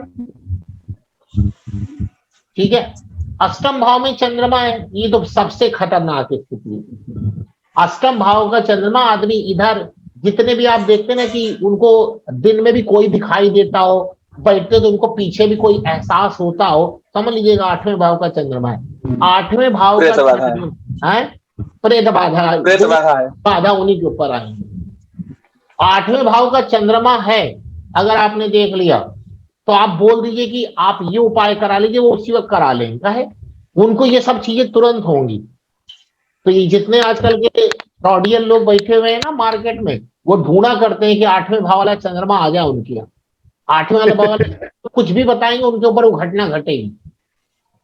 जी 8वें भाव का चंद्रमा इसी स्थिति पैदा करता है, इधर उधर की बातें सोचता है, गहरी बात बहुत सोचता है। वो अच्छा चंद्रमा है तब तो अच्छी बात है, लेकिन खराब चंद्रमा है तब तो बड़ी दिक्कत कर जाता है। ऐसा व्यक्ति पागल भी हो सकता है, मेंटल डिस्टर्ब भी हो सकता है, मेंटली जिसको कहते हैं मेंटल प्रॉब्लम रहेगी उसमें 8वें भाव का चंद्रमा। तो होगा ही ना गुरुजी, जब प्रेत बाधा हो जाएगा उसको हर समय कुछ ना कुछ प्रेत बाधा रहेगा तो पागल ही ना होगा। वो प्रेत बाधा होती कुछ थोड़ी ना, मतलब आपने सोच लिया, मैंने वही सोचेगा जी, शंका बनी रहती है गुरुजी उसकी। हो जाएगा। शंका बनी रहती है गुरुजी। इधर उधर की बात खूब सोचेगा। हाँ, अष्टम भाव ऐसे अगर उसको किसी के ऊपर शक हो गया ना, इतनी गहरी बात सोचेगा जितना नॉर्मल आदमी का दिमाग ही नहीं काम करेगा, जितनी गहरी बात सोच लेगा, जाने कहाँ कहाँ कहाँ से लिंग निकाल ले आएगा। गुरुजी मेरे हस्बैंड का है अष्टम में चंद्रमा। तो अष्टम में चंद्रमा है तब तो खराब बात है, बहुत चिड़चिड़ा भी होता है व्यक्ति। हाँ तो ऐसा है उनके साथ नहीं है? हाँ गुरुजी है, जितनी हाँ, बात तो है गुरुजी उनमें। चंद्रमा को मजबूत कराइए, नहीं तो दिक्कत होगी। चंद्रमा मजबूत होना चाहिए, चंद्रमा मजबूत होना चाहिए। गुरुजी डिप्रेशन में 8वें भाव से होगा डिप्रेशन। बिल्कुल बिल्कुल यही स्थिति है। 8वें भाव का चंद्रमा, कहीं 8वें भाव में नीच का चंद्रमा आ जाए तो आप समझिए कि वो महीने के 15 दिन तो डॉक्टर के पास ही रहेगा, वो दवाइयां खाएगा इस चीज की। डिप्रेशन वाली स्थिति होगी। हाँ, नीच का चंद्रमा अगर आ गया शत्रु राशि में, अब वो जितना खराब होगा चंद्रमा उतना ही उस व्यक्ति की स्थिति खराब होगी। गुरुजी डिप्रेशन में बीमार रहेगा डिप्रेशन में, डिप्रेशन चंद्रमा की वजह से होता है ना? हाँ जी। गुरुजी मकर है। डिप्रेशन में, डिप्रेशन क्या है? मन की स्थिति खराब होना। तो मन को गवर्न कौन कर रहा है? चंद्रमा। चंद्रमा और कुंडली के भाव में 8वें भाव में आ गया। 8वें भाव क्या? गहरी सोच का है, ज्योतिष का है, रिसर्च का है, साइंटिस्ट का है। तो आदमी इतना गहरा सोचता है किसी चीज को लेकर के, वो डिप्रेशन में चला जाता है, और चंद्रमा खुद ही खराब है उसका। उचका करने के लिए कैसे करेंगे? यही कारण है क्या कि मैं माइंड से डिस्टर्ब हो गया था बीच में, जब चंद्रमा की अंतरदशा चल रही थी द्वादश भाव का और राहु का महादशा चल रही थी अष्टम भाव का, तो जिस कारण से हमें ऐसा इलाज कराना पड़ा, माने प्रेजेंट ऑफ माइंड काम करना कम हो गया। अभी 12वें भाव आ रहा है तो आप देखिएगा, जो हम बताएंगे देखिए वही हुआ होगा। 12वें भाव की बात बताते हैं, अब बस 12वें भाव में पहुंच नहीं हम पूछ रहे हैं, मैंने कोई बात नहीं, लेकिन अभी 12वें भाव में आ रहे हैं ना, तो आप देखिएगा वही बताइएगा। अभी हम पूछेंगे भी आपसे। नवा भाव क्या है? नवा भाव बड़ों का है, बड़ों का। तो ऐसा व्यक्ति ना अपने से बड़ों के लिए बहुत भाव रखता है। जैसे नवे भाव का चंद्रमा अच्छा माना जाता है, लेकिन बड़ों के प्रति भाव है। कोई बड़ा व्यक्ति आ गया तो बड़े भाव से बात करेगा, आदर से बात करेगा, और कोई बड़ों को कभी कुछ अपशब्द नहीं बोलेगा, उसके मानसिक भाव अच्छे होंगे। नवे भाव का चंद्रमा। ऐसे 10वें भाव का चंद्रमा है तो बताइए क्या होगा? 10वां भाव काम का है। ऐसा व्यक्ति काम में उलझा रहता है, काम में उलझा रहता है। उसको लगता है मैं ये वाला काम भी कर लूं, ये वाला भी काम कर लूं, और कोई काम पूरा नहीं होगा। पूरा होगा या नहीं होगा वो चंद्रमा की स्थिति बताएगी। चंद्रमा अगर पावर में है तो काम तो पूरा कर लेगा, वरना एक साथ 10 काम को खोल लेगा और काम पता चला कोई नहीं पूरा होगा। लेकिन अगर वही पावरफुल चंद्रमा है वहां पर, तब वो पूरा करने की कोशिश करेगा, लेकिन वो सोचेगा मैं ये भी काम करूंगा, मैं वो भी काम करूंगा, मैं ये भी काम करूंगा, तो 10 काम को उलझा लेगा। 10वें भाव का चंद्रमा। 11वां भाव क्या है? हमारी डिजायर का है, हमारी इच्छा का है। तो जिसका भी 11वें भाव में चंद्रमा होता है, ऐसे व्यक्ति को इच्छाएं बहुत होती है। और इच्छा भी आप सुनिए, खैर वो तो एज के हिसाब से बदलती जाती है, मतलब छोटी छोटी इच्छाएं बहुत होंगी। अगर उससे पूछो 11वें भाव के चंद्रमा से तुम्हारी इच्छा क्या है, हो सकता है वो अपनी इच्छा ही जो है एक कॉपी भर डाले, फिर भी खत्म ही ना हो, बताते बताते हमारी ये भी इच्छा, हमारी ये भी इच्छा, हमारी ये भी इच्छा, क्योंकि 11वां भाव इच्छा का है, डिजायर्स का है। अब वो इच्छा उसकी पूरी होगी कि नहीं होगी? अगर शुभ ग्रहों की दृष्टियां हैं तो इच्छा पूरी होगी, अशुभ ग्रहों की दृष्टियां तो पूरी नहीं होगी। केतु तू आ गया कहीं 11वें भाव के साथ, तो कभी इच्छा पूरी, मतलब तब तो आप यहां पर भी ना उसको आप पागल कह सकते हैं। क्यों? क्योंकि चंद्रमा 11वें भाव में बहुत इच्छाएं रखेगा, और वहां पर बैठ गया केतु, किसी इच्छा को पूरा करने नहीं देगा, तो आदमी तो ऐसे ही पागल हो जाएगा। उसको यही दिक्कत होगी कि हम जो सोचते वो काम ही नहीं का होता। मतलब आप उससे अगर 10 मिनट बात कर लो ना, तो हो सकता है आपके सर में दर्द आ जाए, ऐसा होगा चंद्रमा 11वें में अगर आ गया। अब 12वें भाव क्या है? 12वां भाव ना कल्पना का है, कल्पना का, हवा का भाव, हवा का। चंद्रमा 12वें भाव में बैठ गया, अचेतन मन का है, तो आदमी हवा में बहुत कुछ सोचता रहता है, कल्पनाओं में जीता है। यही हुआ होगा आपके साथ चौबे जी की नहीं हुआ होगा? जी वैसा तो था, लेकिन उसमें ज्यादा परेशानी उत्पन्न हो गया उसी कारण से, या कुछ पारिवारिक परेशानी से प्रेजेंट ऑफ माइंड ही खत्म हो गया था उसमें, क्योंकि तात्कालिक हम किसी बात को सोच नहीं सकते थे। हाँ, वही कल्पना का भाव है ना, तो चंद्रमा वहां खराब हुआ, और अगर गोचरी स्थिति भी खराब कर रही होगी, तो व्यक्ति कल्पना में इतना कल्पनाशील हो गया कि वो अपनी बात ही भूल गया कि वो कौन है। जैसे हम लोग बोलते हैं हवा में बात करना है, कल्पना में बात करने का मतलब व्यक्ति अपना अस्तित्व तो भूल जाए कि वो कौन है, उसी को तो बोलते हैं ना कल्पना में जीना। तो ये अचेतन मन, इसी को बोलते हैं ना अचेतन मन, विचरण करना।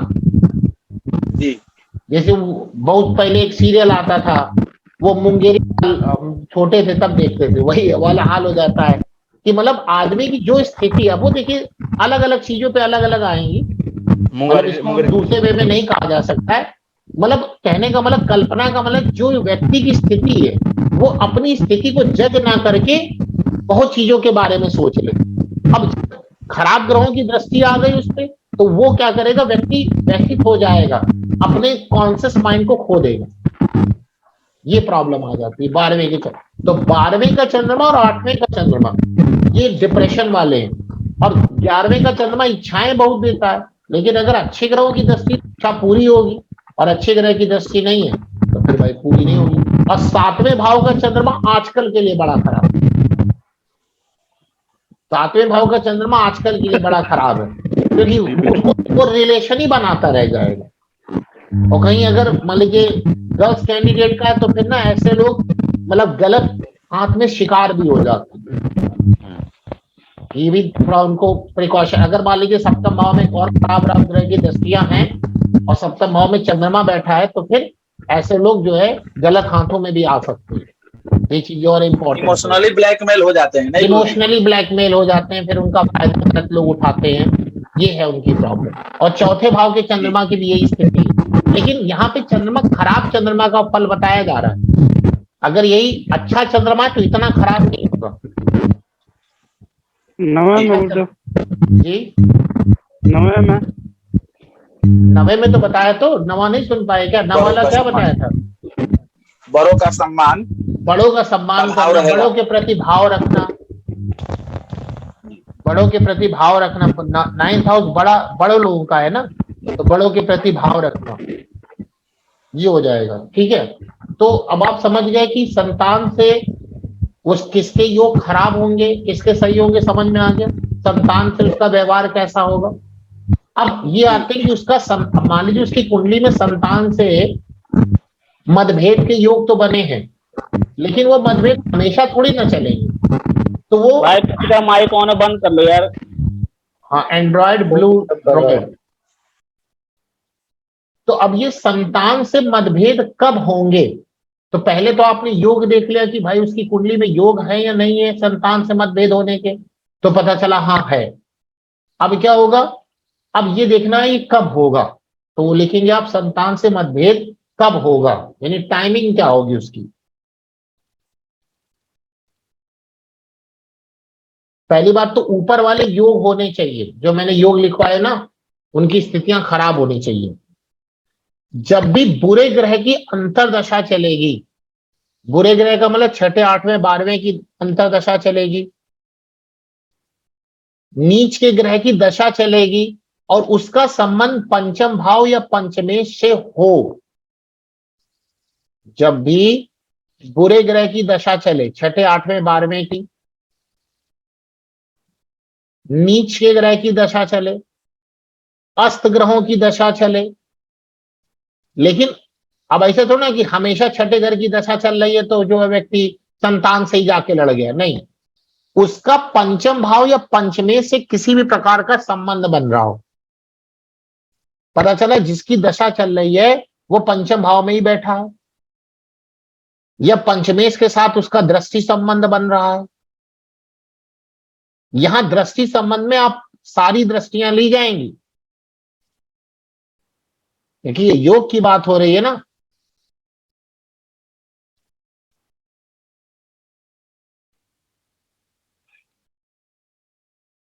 और पंचमेश के नौमांश पति की दशा चले, पंचमेश के नौमांश पति मतलब बताइए। गुरुजी पंचमेश नवमांस कुंडली में जिस राशि में बैठे उस राशि के स्वामी की। वेरी गुड, तो एकदम सही। पंचमेश नौमांश कुंडली में जिस राशि में बैठे उस राशि के स्वामी की दशा चले, लेकिन पंचम भाव खराब होना चाहिए, जो मैंने ऊपर योग लिखा है। पता चला अच्छा है और आप कह रहे हैं कि पंचमेश के नौमांश पति दशा चल रही है, आपके अपने बच्चे के साथ संबंध खराब हो जाएंगे। पता चला दशा निकल गई, कभी खराबी नहीं हो, वो आपके आके खड़ा क्या बताए थे, कुछ तो नहीं हुआ। तो ये ध्यान दीजिएगा, पहले योग देखा जाता है। अगर उस कुंडली में इसको घटना घटवाने वाले योग हैं तो उसके अनुसार फिर दशाएं आनी चाहिए और फिर गोचर आना चाहिए, तभी वो घटना घटेगी। तो पंचमेश के नौमांश पति की दशा हो, ऐसे पंचमेश के सप्तमांश पति की दशा हो, पंचमेश के सप्तमांश पति की दशा हो, बिल्कुल सेम कि पंचमेश सप्तमांश कुंडली में जिस राशि में बैठा है उस राशि स्वामी की दशा हो, पंचमेश के सप्तमांश पति की दशा हो।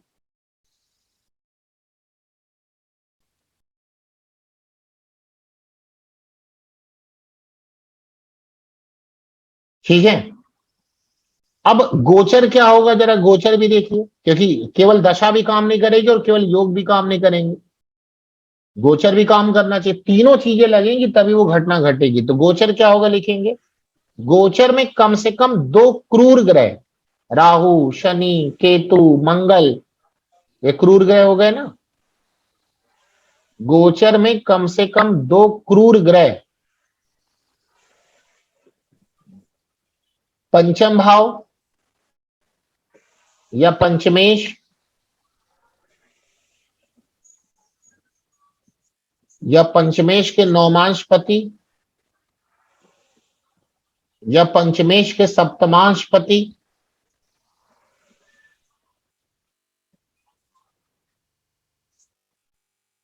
या डी सप्तमांश या सप्तमांश कुंडली के लग्नेश या सप्तमांश कुंडली के लग्नेश या कारक ग्रह गुरु पर अपना प्रभाव डालें। 2 ग्रह, 2 क्रूर ग्रह, एक से नहीं काम चलेगा।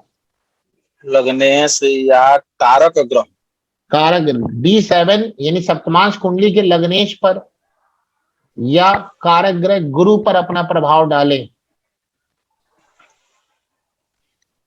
तो वहां पर संतान से संबंध अच्छे नहीं होंगे उस वक्त।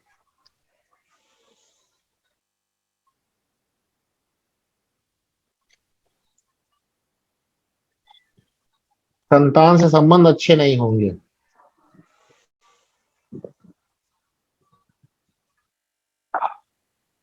समझ में आ गया? जी समझ में आया आप लोगों को? जी जी। अब इस प्रकार आप कुंडली में लगा के देखेंगे इसको, तब और क्लियरिटी आएगी, तब और ज्यादा क्लियरिटी यहाँ पर आएगी। देखिए कुछ कुंडली अगर हमारे पास हो तो देखते हैं। अच्छा गुरुजी, जी जो नवमांस पति है, अगर वह सही जगह पर ना हो लग्न कुंडली में, पंचमेश तो का समझ नवमांस लो पति, हाँ, हाँ सही या जगह नहीं। सप्तमांस पति हो। देखिए एक ही चीज नहीं, देखिए और भी चीज देखिए। हमने आपको करीब 6-7 योग लिखवाए ना, तो 6-7 योग जी में मान जी लीजिए 2-3 योग एक साथ, अब केवल एक ही चीज खराब है तो इतना फर्क नहीं पड़ेगा। लेकिन हाँ, अगर दशा आ गई और एक खराबी है और इन सब की दशा आ गई और गोचर आ गया, तो उस वक्त बचने की जरूरत है, बस जी। उस वक्त बचने की जरूरत है। इनका इनका अपनी संतान से संबंध कैसा होगा बताइए? गुरुजी यहाँ पे तो पहले कोई इनका अपनी ग्रह ही नहीं। संतान से संबंध कैसा होगा? योग लगाइए, शुरू से लगाइए। पहला का रूल लिखवाया, पंचम भाव कैसा है। देखिए कैसा है पंचम भाव। पंचम भाव को देखने के लिए क्या देखेंगे? पंचम भाव पे पड़ने वाले ग्रह, पंचमेश की स्थिति। गुरु का घर है यहाँ पे, दृष्टि किसकी है? जी बताइए पंचम भाव कैसा है इनका?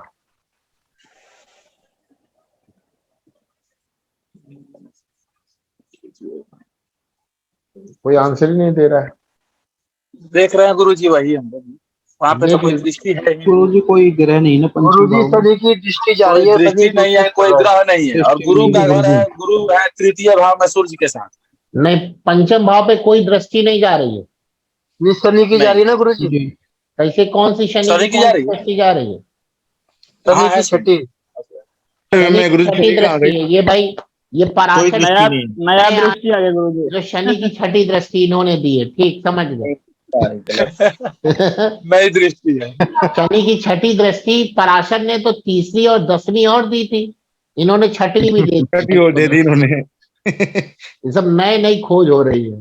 सॉरी गुरुजी सॉरी, बस गलती से 7 भी सोच लिया मैं। कोई बात नहीं, हमने भी कहा कुछ बोला, हमने कहा नई दृष्टि हमने भी सुन लिया। गुरु तुला राशि में बैठे हैं सर, उसकी शत्रु की राशि में। पंचम भाव पे न कोई ग्रह बैठे हैं और न किसी ग्रह की दृष्टि है। जी जी ठीक है, तो अब क्या देखेंगे? तो पंचमेश देखेंगे। जी, तो पंचमेश वहाँ पे है तृतीय भाव में, तृतीय भाव में शुक्र के साथ है। तो तृतीय भाव में चंद्रमा की दृष्टि गुरु जी, हाँ चंद्रमा की दृष्टि है। गुरु अच्छा है गुरु जी। दृष्टि तो बाद में ना सूर्य के साथ हो गए। अरे चंद्रमा की दृष्टि तो तब देखी जाएगी ना जब कुछ हो ना, वहां पे पहले पंचमेश तो यहाँ अस्त है इनका। पंचमेश पे शत्रु राशि में बैठे हैं। जी, शुक्र की राशि में, बिल्कुल शत्रु राशि में बैठे हैं, एक नीच ग्रह के साथ बैठे हैं, भले वो लग्नेश हो। जी, भले वो लग्नेश हो। तो पंचम भाव बहुत बुरा तो नहीं है, लेकिन बहुत अच्छा भी नहीं कहा जा सकता, क्योंकि अच्छे ग्रहों की कोई दृष्टि नहीं है और पंचमेश खुद एक शत्रु राशि में चले गए। जी, पंचमेश एक शत्रु राशि में चले गए। और देखिए, ये अगर आपने वीडियो देखा उसमें हमने बताया होगा कि कोई भी ग्रह अगर केंद्र में जाता है तो सबसे अच्छा होता है, जी, फिर पणफर में जाता है तो और फिर उससे कम अच्छा, और ओपोक्लिन में जाता है तो सबसे खराब, मतलब सबसे कम अच्छा। ओपोक्लिन में जाता है तो सबसे कम अच्छा। तो ये ओपोक्लिन क्या होता है? ओपोक्लिन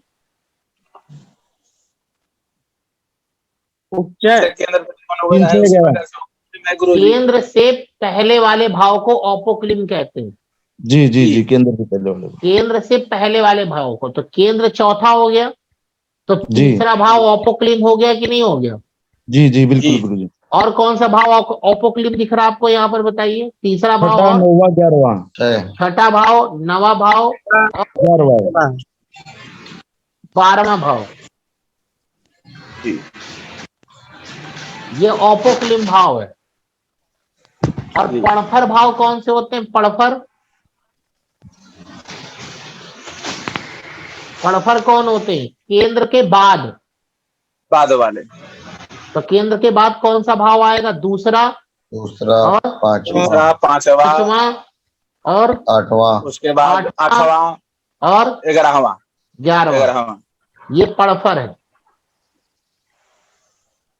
तो अगर कोई भी ग्रह केंद्र में जाता है तो सबसे अच्छा, उससे कम अच्छा अगर पड़फर में जाए, और उससे कम अच्छा अगर औपोक्लिम में जाए। तो यहाँ पर पंचमेश औपोक्लिम भाव में गया है कि नहीं गया है? लेकिन गुरुजी उच्चय भाव भी तो है। क्या है? उच्चय भाव। हाँ, उपचय भाव बताएंगे। 3, 6, 10, 11 को उपचय भाव कहते हैं। वहां की चीजों को बढ़ाता है वो उपचय भाव, उसमें कोई गलत नहीं है। 3, 6, 10, 11 उपचय है। तो शिवा तिवारी जी अपना माइक ऑफ कर लीजिए। नहीं करेंगे,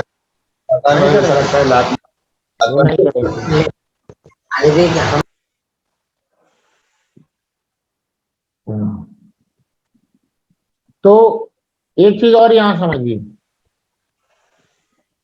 जो केंद्र भाव होता है ना, ये वर्तमान समय है। केंद्र भाव क्या है? 1, 4, 7, 10। वर्तमान समय। और पड़फर क्या होता है? केंद्र के बाद वाला ना जी। पड़फर क्या होता है? केंद्र के बाद, केंद्र के पहले, केंद्र के बाद। केंद्र के बाद। तो अगर केंद्र को वर्तमान कह रहे हैं तो वर्तमान के बाद क्या आएगा? भविष्य आएगा कि भूत आएगा? भविष्य आएगा गुरुजी। भविष्य आएगा, भविष्य आएगा। तो इसीलिए पड़फर को भविष्य भाव भी कहते हैं। जी। अच्छा, जो औपोक्लिम भाव है वो केंद्र से पहले वाला भाव है ना? जी गुरुजी। तो केंद्र से पहले वाले को क्या बोलेंगे? भूतकाल। भूतकाल, क्योंकि केंद्र वर्तमान है तो वर्तमान से पहले यानी भूतकाल। भूतकाल। जी। अब थोड़ा और दिमाग लगाइए यहाँ पर। अगर कोई भी ग्रह औपोक्लिम में गया तो सबसे खराब क्यों मानते हैं उसको? क्योंकि गुरुजी बीता हुआ समय है एक प्रकार से। नहीं, बीता हुआ समय यानी पहले कुछ भी अच्छा हुआ होगा, बाद में अच्छा नहीं होगा। नहीं होगा जी। देखिए, हमारे सनातन धर्म में कहते हैं कि भूत हमको देख लिया हमने, भविष्य हमको पता नहीं, वर्तमान में जीना चाहिए, क्योंकि जो वर्तमान में जीता है वही सबसे अच्छा होता है। इसीलिए केंद्र भाव अच्छे माने जाते हैं, क्योंकि वो वर्तमान में जीते हैं। समझ में आ गया? उसके बाद कौन सा अच्छा भाव माना गया? पड़फर, यानी भविष्य में उम्मीद जग जाती कि भविष्य अच्छा होगा। और सबसे खराब किसको मानते हैं? औपोक्लिम। खराब नहीं है, लेकिन ये बताने का तरीका हो गया। कोई भाव खराब अच्छे नहीं होते, लेकिन अगर कोई भी ग्रह औपोक्लिम में गया तो आप कह सकते हैं कि शुरुआत में अच्छा होगा, बाद में तो अच्छा नहीं समझ, अब बाद में खराब होगा ये भी अभी ना कहिए, लेकिन ये कह सकते हैं कि शुरुआती दौर में संबंध अच्छे होंगे। नहीं समझ में आई बात? जी जी जी। इस प्रकार से इसको थोड़ा, चलिए जो बात थोड़ी उसी की बात बताते हैं, अभी टॉपिक नहीं पलटते वरना आप लोग कंफ्यूज हो जाएंगे। सभी चीजों की ना अलग अलग से व्याख्या करी जाती है। वर्तमान, औपोक्लिम, पड़फर, जब इस प्रकार से आप बातों को समझेंगे तो और क्लियरिटी आती है। समझने के लिए गुरुजी बहुत अच्छा मेथड है। हाँ, अब यानी कुल मिला के पंचम भाव औपोक्लिम भाव में है तो बहुत अच्छा नहीं मान रहे, साथ में शत्रु घर में है तो अब जरा पूरी एनालिसिस आपने पंचम की करी तो आपको क्या लगा, खराब है कि अच्छा है? अभी तक तो गुरुजी पंचम खराब ही कहा जाएंगे। हाँ, अभी तक तो कोई अच्छाई तो दिखी नहीं विशेष हमको। नहीं। अच्छा ना बुरा। जी नहीं, कोई अच्छाई नहीं दिखी ना अभी, और जो एक दो बुराई चीजें तो है दिखी वो खराबी दिख रही हैं। जी जी जी तो खराब का पल्ला भारी हो रहा है, जी खराब का पल्ला भारी हो रहा है, समझ में आ बिल्कुल गई बात? बिल्कुल जी बिल्कुल जी। हाँ, ठीक है। अब कारक ग्रह देखिए, कारक ग्रह कौन होता है संतान का? गुरु गुरु गुरु गुरु होता है। गुरु की स्थिति कहां पर है? ऑपोक्लिम में है, शत्रु और राशि में गुरुजी है, अपक्लम में ही बैठे हैं। जी शत्रु राशि में बैठे हैं, शत्रु राशि में बैठे हैं, समझ में आ रहा है? जी जी जी गुरु जी, शुक्र की राशि। ठीक है, शत्रु राशि में बैठे हैं।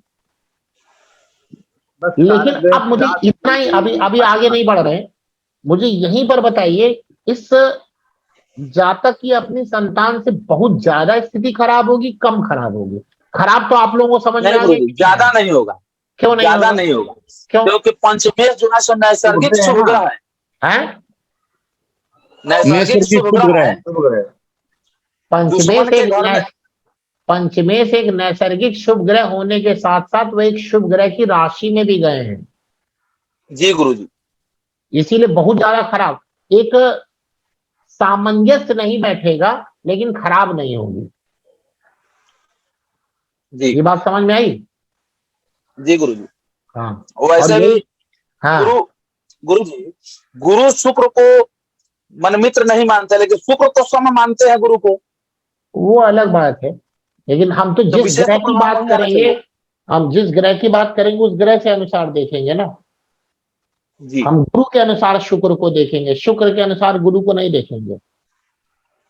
जी जैसे आप किसी व्यक्ति को लाइक नहीं करते और वो आपको लाइक करता है, आप उसके घर चले गए, आप कंफर्ट फील नहीं करोगे। जी जी तो जिसकी बात करी जा वो रही तो है खुश हो जाएगा, लेकिन बिल्कुल हाँ, उसके रिस्पेक्ट में बात होगी। तो चलिए, लेकिन बहुत अच्छी स्थिति नहीं है, लेकिन बहुत खराब भी नहीं। और अब दूसरे और फार्मूले लगाइए, और इसको जरा गहराई में देखिए। ऊपर ऊपर से तो देख लिया आपने, गहराई देखने के लिए आपको क्या देखना होगा? सप्तमांश कुंडली। जी ये सप्तमांश कुंडली देखनी होगी ना। जी सप्तविशांश है। उधर सप्तविशांश, जी ये रहा सप्तमांश।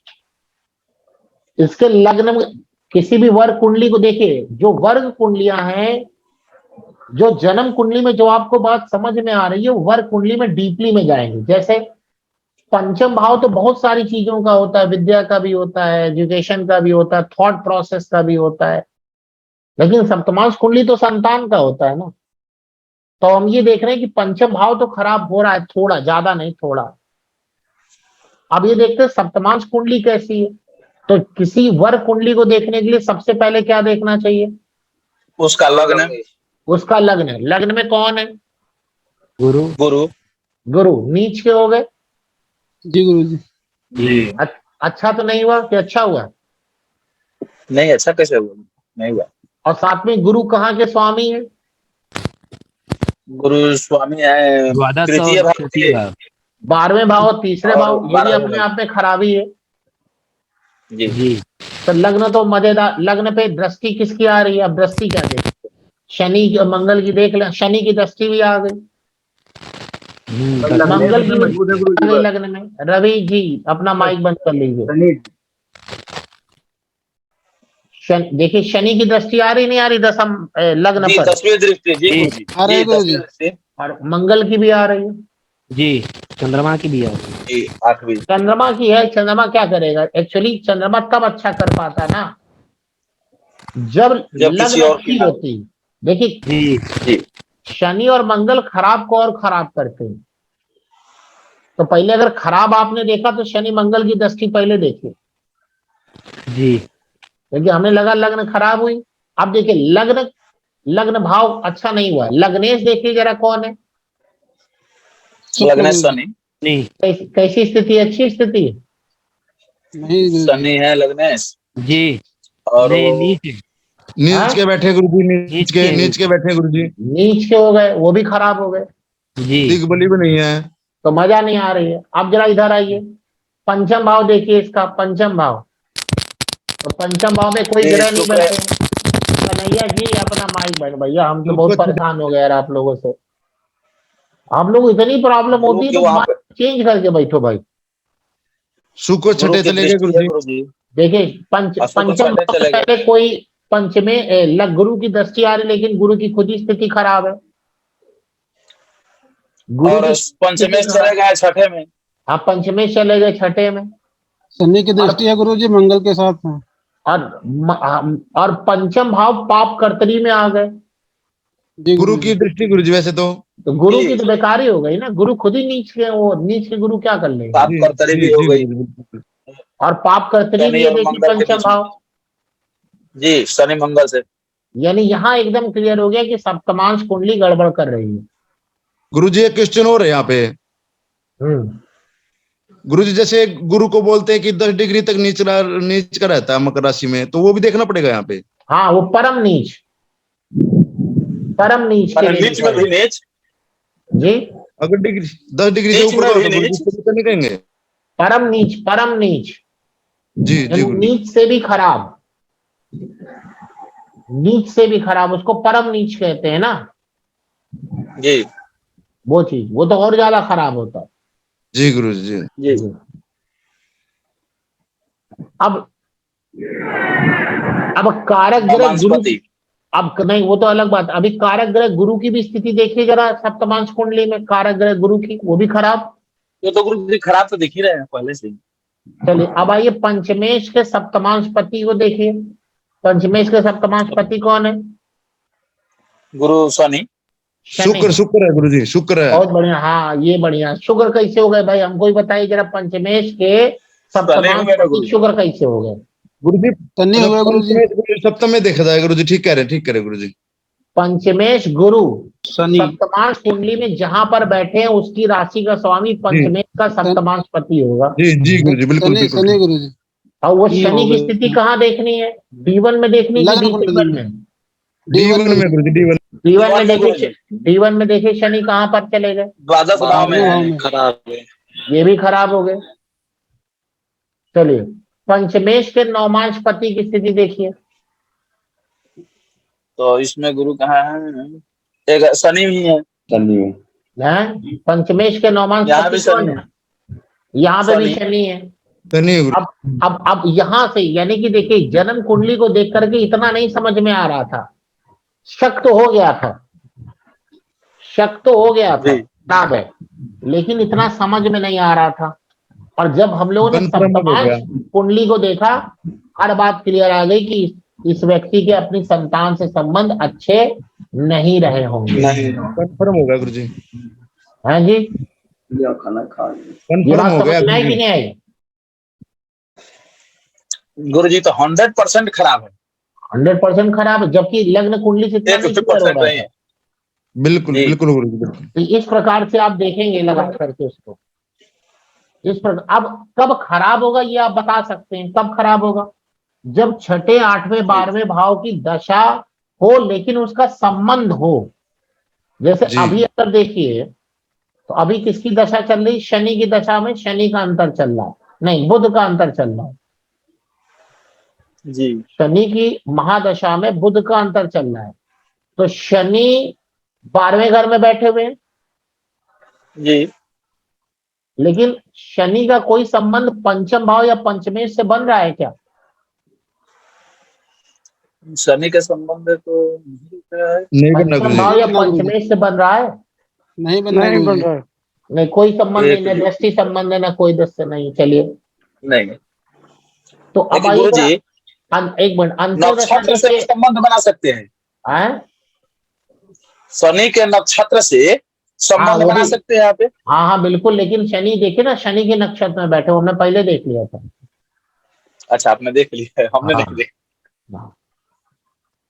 ठीक है, अब ये देखेंगे तो अभी शनि की महादशा तो ऐसी नहीं लग रही कि पंचम भाव के लिए खराब हो। अब जरा अंतरदशा देखिए बुध की, तो बुध का कोई संबंध पंचम भाव या पंचमेश से बन रहा है क्या? मुझे नहीं लग रहा है। नहीं बन रहा है, नहीं बन रहा है ना।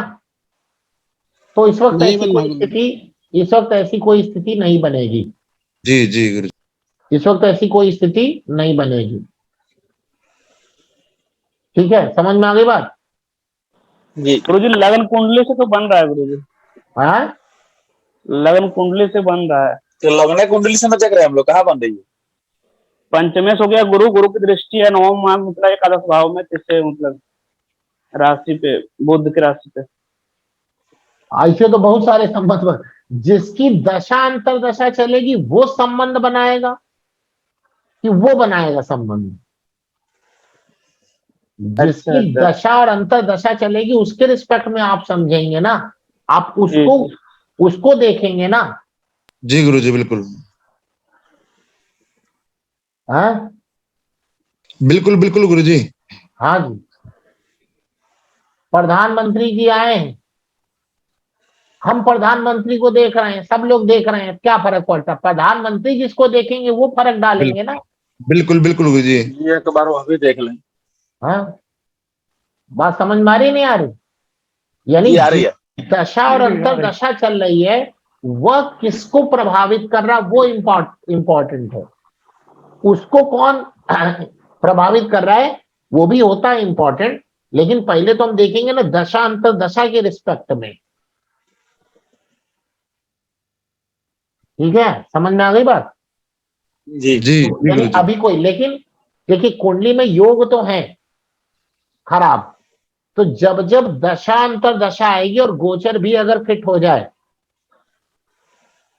तो आप समझ लीजिएगा कि उस वक्त इसके संतान से संबंध बिगड़ेंगे, बिगड़े जाएंगे। अब एक बहुत इंपॉर्टेंट बात, मान लीजिए किसी व्यक्ति की 3 संतान है, किसी व्यक्ति की 3 है, 4 है, 5, जितनी भी संतान है आप मान लीजिए, क्या उसके तीनों के साथ संबंध बिगड़ेंगे उस वक्त एक ही समय में? नहीं गुरुजी नहीं। गुरुजी प्रथम पुत्र से ज्यादा ऐसा होता है। नहीं, पंचम भाव प्रथम पुत्र का, ये बात एकदम सही है। इसके लिए कॉन्सेप्ट ये है कि जिस तीनों बच्चों की कुंडली में, इसके तीनों बच्चों की कुंडली में, मतलब जिसकी भी कुंडली हो, तीनों, चारों, 5 बच्चे हो, जिस बच्चे की कुंडली में उस बच्चे का अपने माता पिता से संबंध खराब हो, उसके योग हो, उसके साथ इसके संबंध ज्यादा बिगड़ेंगे। नहीं समझ में आई बात? हाँ जी गुरुजी आ गई।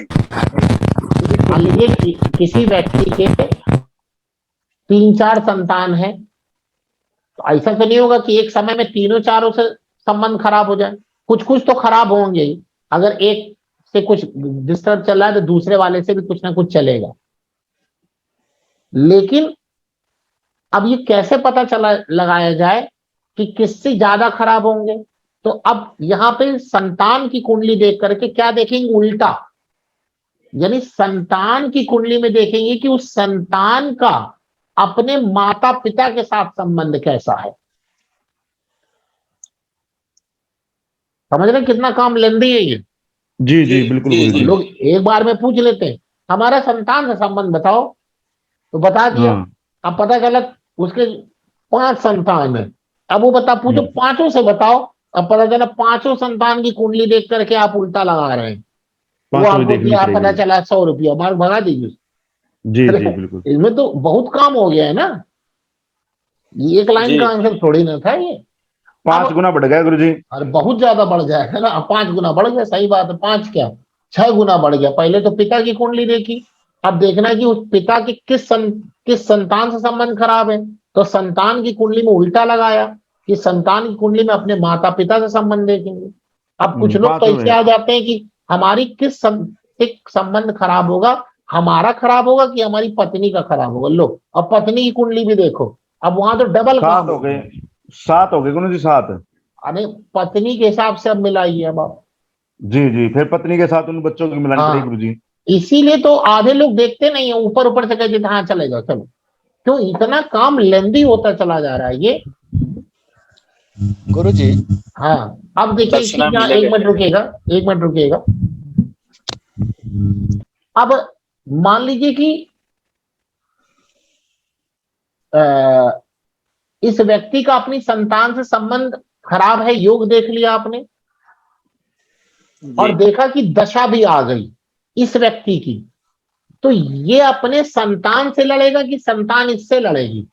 तो आप ये देखेंगे कि इस व्यक्ति की दशा आ गई अपने संतान से बिगड़ने की, और गोचर भी हो गया, गोचर बता दिया हमने कैसे लगाना है। अब आप संतान की कुंडली देखेंगे, उसकी जितनी संतान होगी, वो संतान की कुंडली अगर अपने माता पिता के लिए खराब है, तो वो अपने माता पिता से लड़ेगा कब? जब उसकी कुंडली में अपने माता पिता से संबंध खराब होने का समय होगा और गोचर। और अगर कहीं जातक मतलब इस पिता की भी कुंडली में संतान से संबंध अच्छे नहीं है, संतान की कुंडली में भी अपने पिता से संबंध अच्छे नहीं है, और समय भी दोनों की कुंडली में एक ही जैसा आ गया, तो मतलब महाभारत होने वाली उनके घर में, नहीं होने वाली। इस प्रकार से आप एकदम क्रिस्टल क्लियर कर लेंगे कि कौन लड़ेगा। अब देख लीजिए, मान लीजिए पिता की स्थिति आ गई कि वो अपने संतान से लड़ेगा, लेकिन संतान की कुंडली में संबंध खराब तो है, लेकिन लड़ने का संबंध समय नहीं है, तो पिता अपनी संतान से लड़ेगा, संतान अपनी पिता से नहीं लड़ेगा, या माता से, जिसके साथ भी उसका संबंध खराब हो। तो संतान देखेंगे, जब संतान वाला देखना बताएंगे तब, मतलब संतान का अपने माता पिता का संबंध क्या होगा, वो अभी नहीं पढ़ाया हमने, वो जब पढ़ाएंगे तब बताएंगे वो पढ़ेंगे कि कैसे माता से देखना, कैसे पिता से देखना, वो भी है, उसका भी कॉन्सेप्ट है।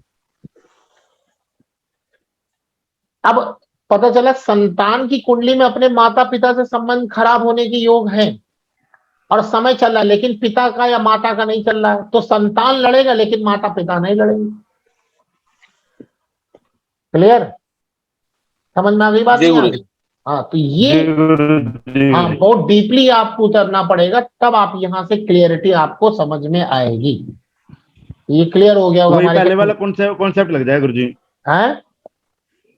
वही पहले वाला कॉन्सेप्ट लग जाएगा। आपने बताया था ना अभी कि उनके पिताजी कहेंगे चलो छोड़ो, उनके पिताजी, उनके पिताजी बोल देंगे। आप बता रहे थे ना कि माता कह रही थी माता तो जाके धमकाएगी, पर पिता की कुंडली में चंद्रमा पंचम भाव में था। हाँ, वो चंद्रमा के हिसाब से बताया मैंने।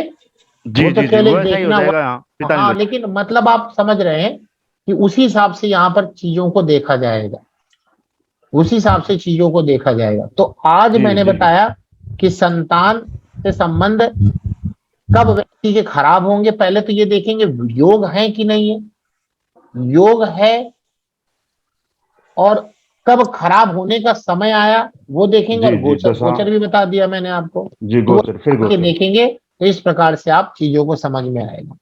तो अब नेक्स्ट क्लास में करेंगे बहुत इंपॉर्टेंट टॉपिक, एजुकेशन।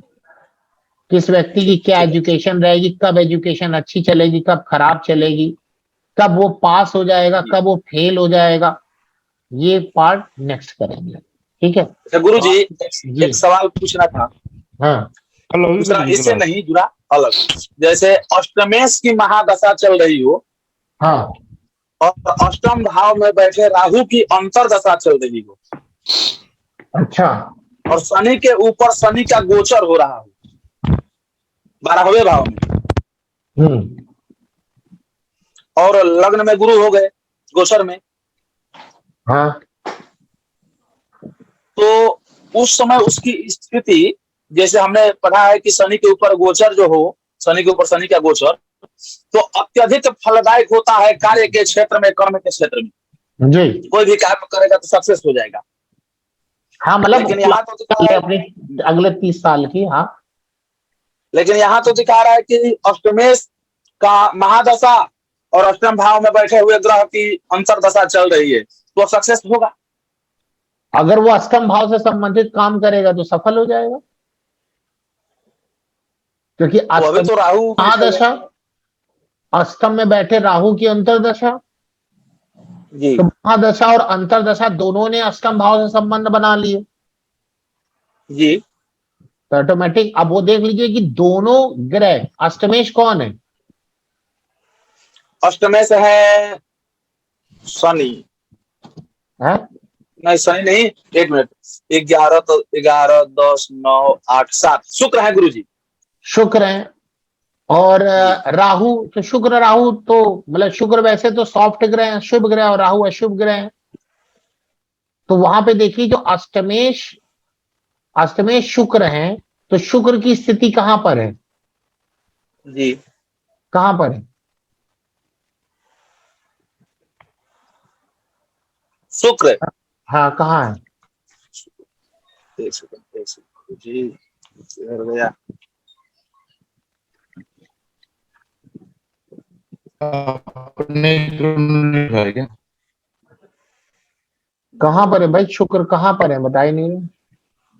एक सेकंड गुरुजी, एक सेकंड, दरअसल हम ऐसे ही बस उतना ही मेथड पूछ लिए, ये खुल जाता है। एक सेकंड, ये आ गया। उनके शुक्र कहाँ को याद नहीं।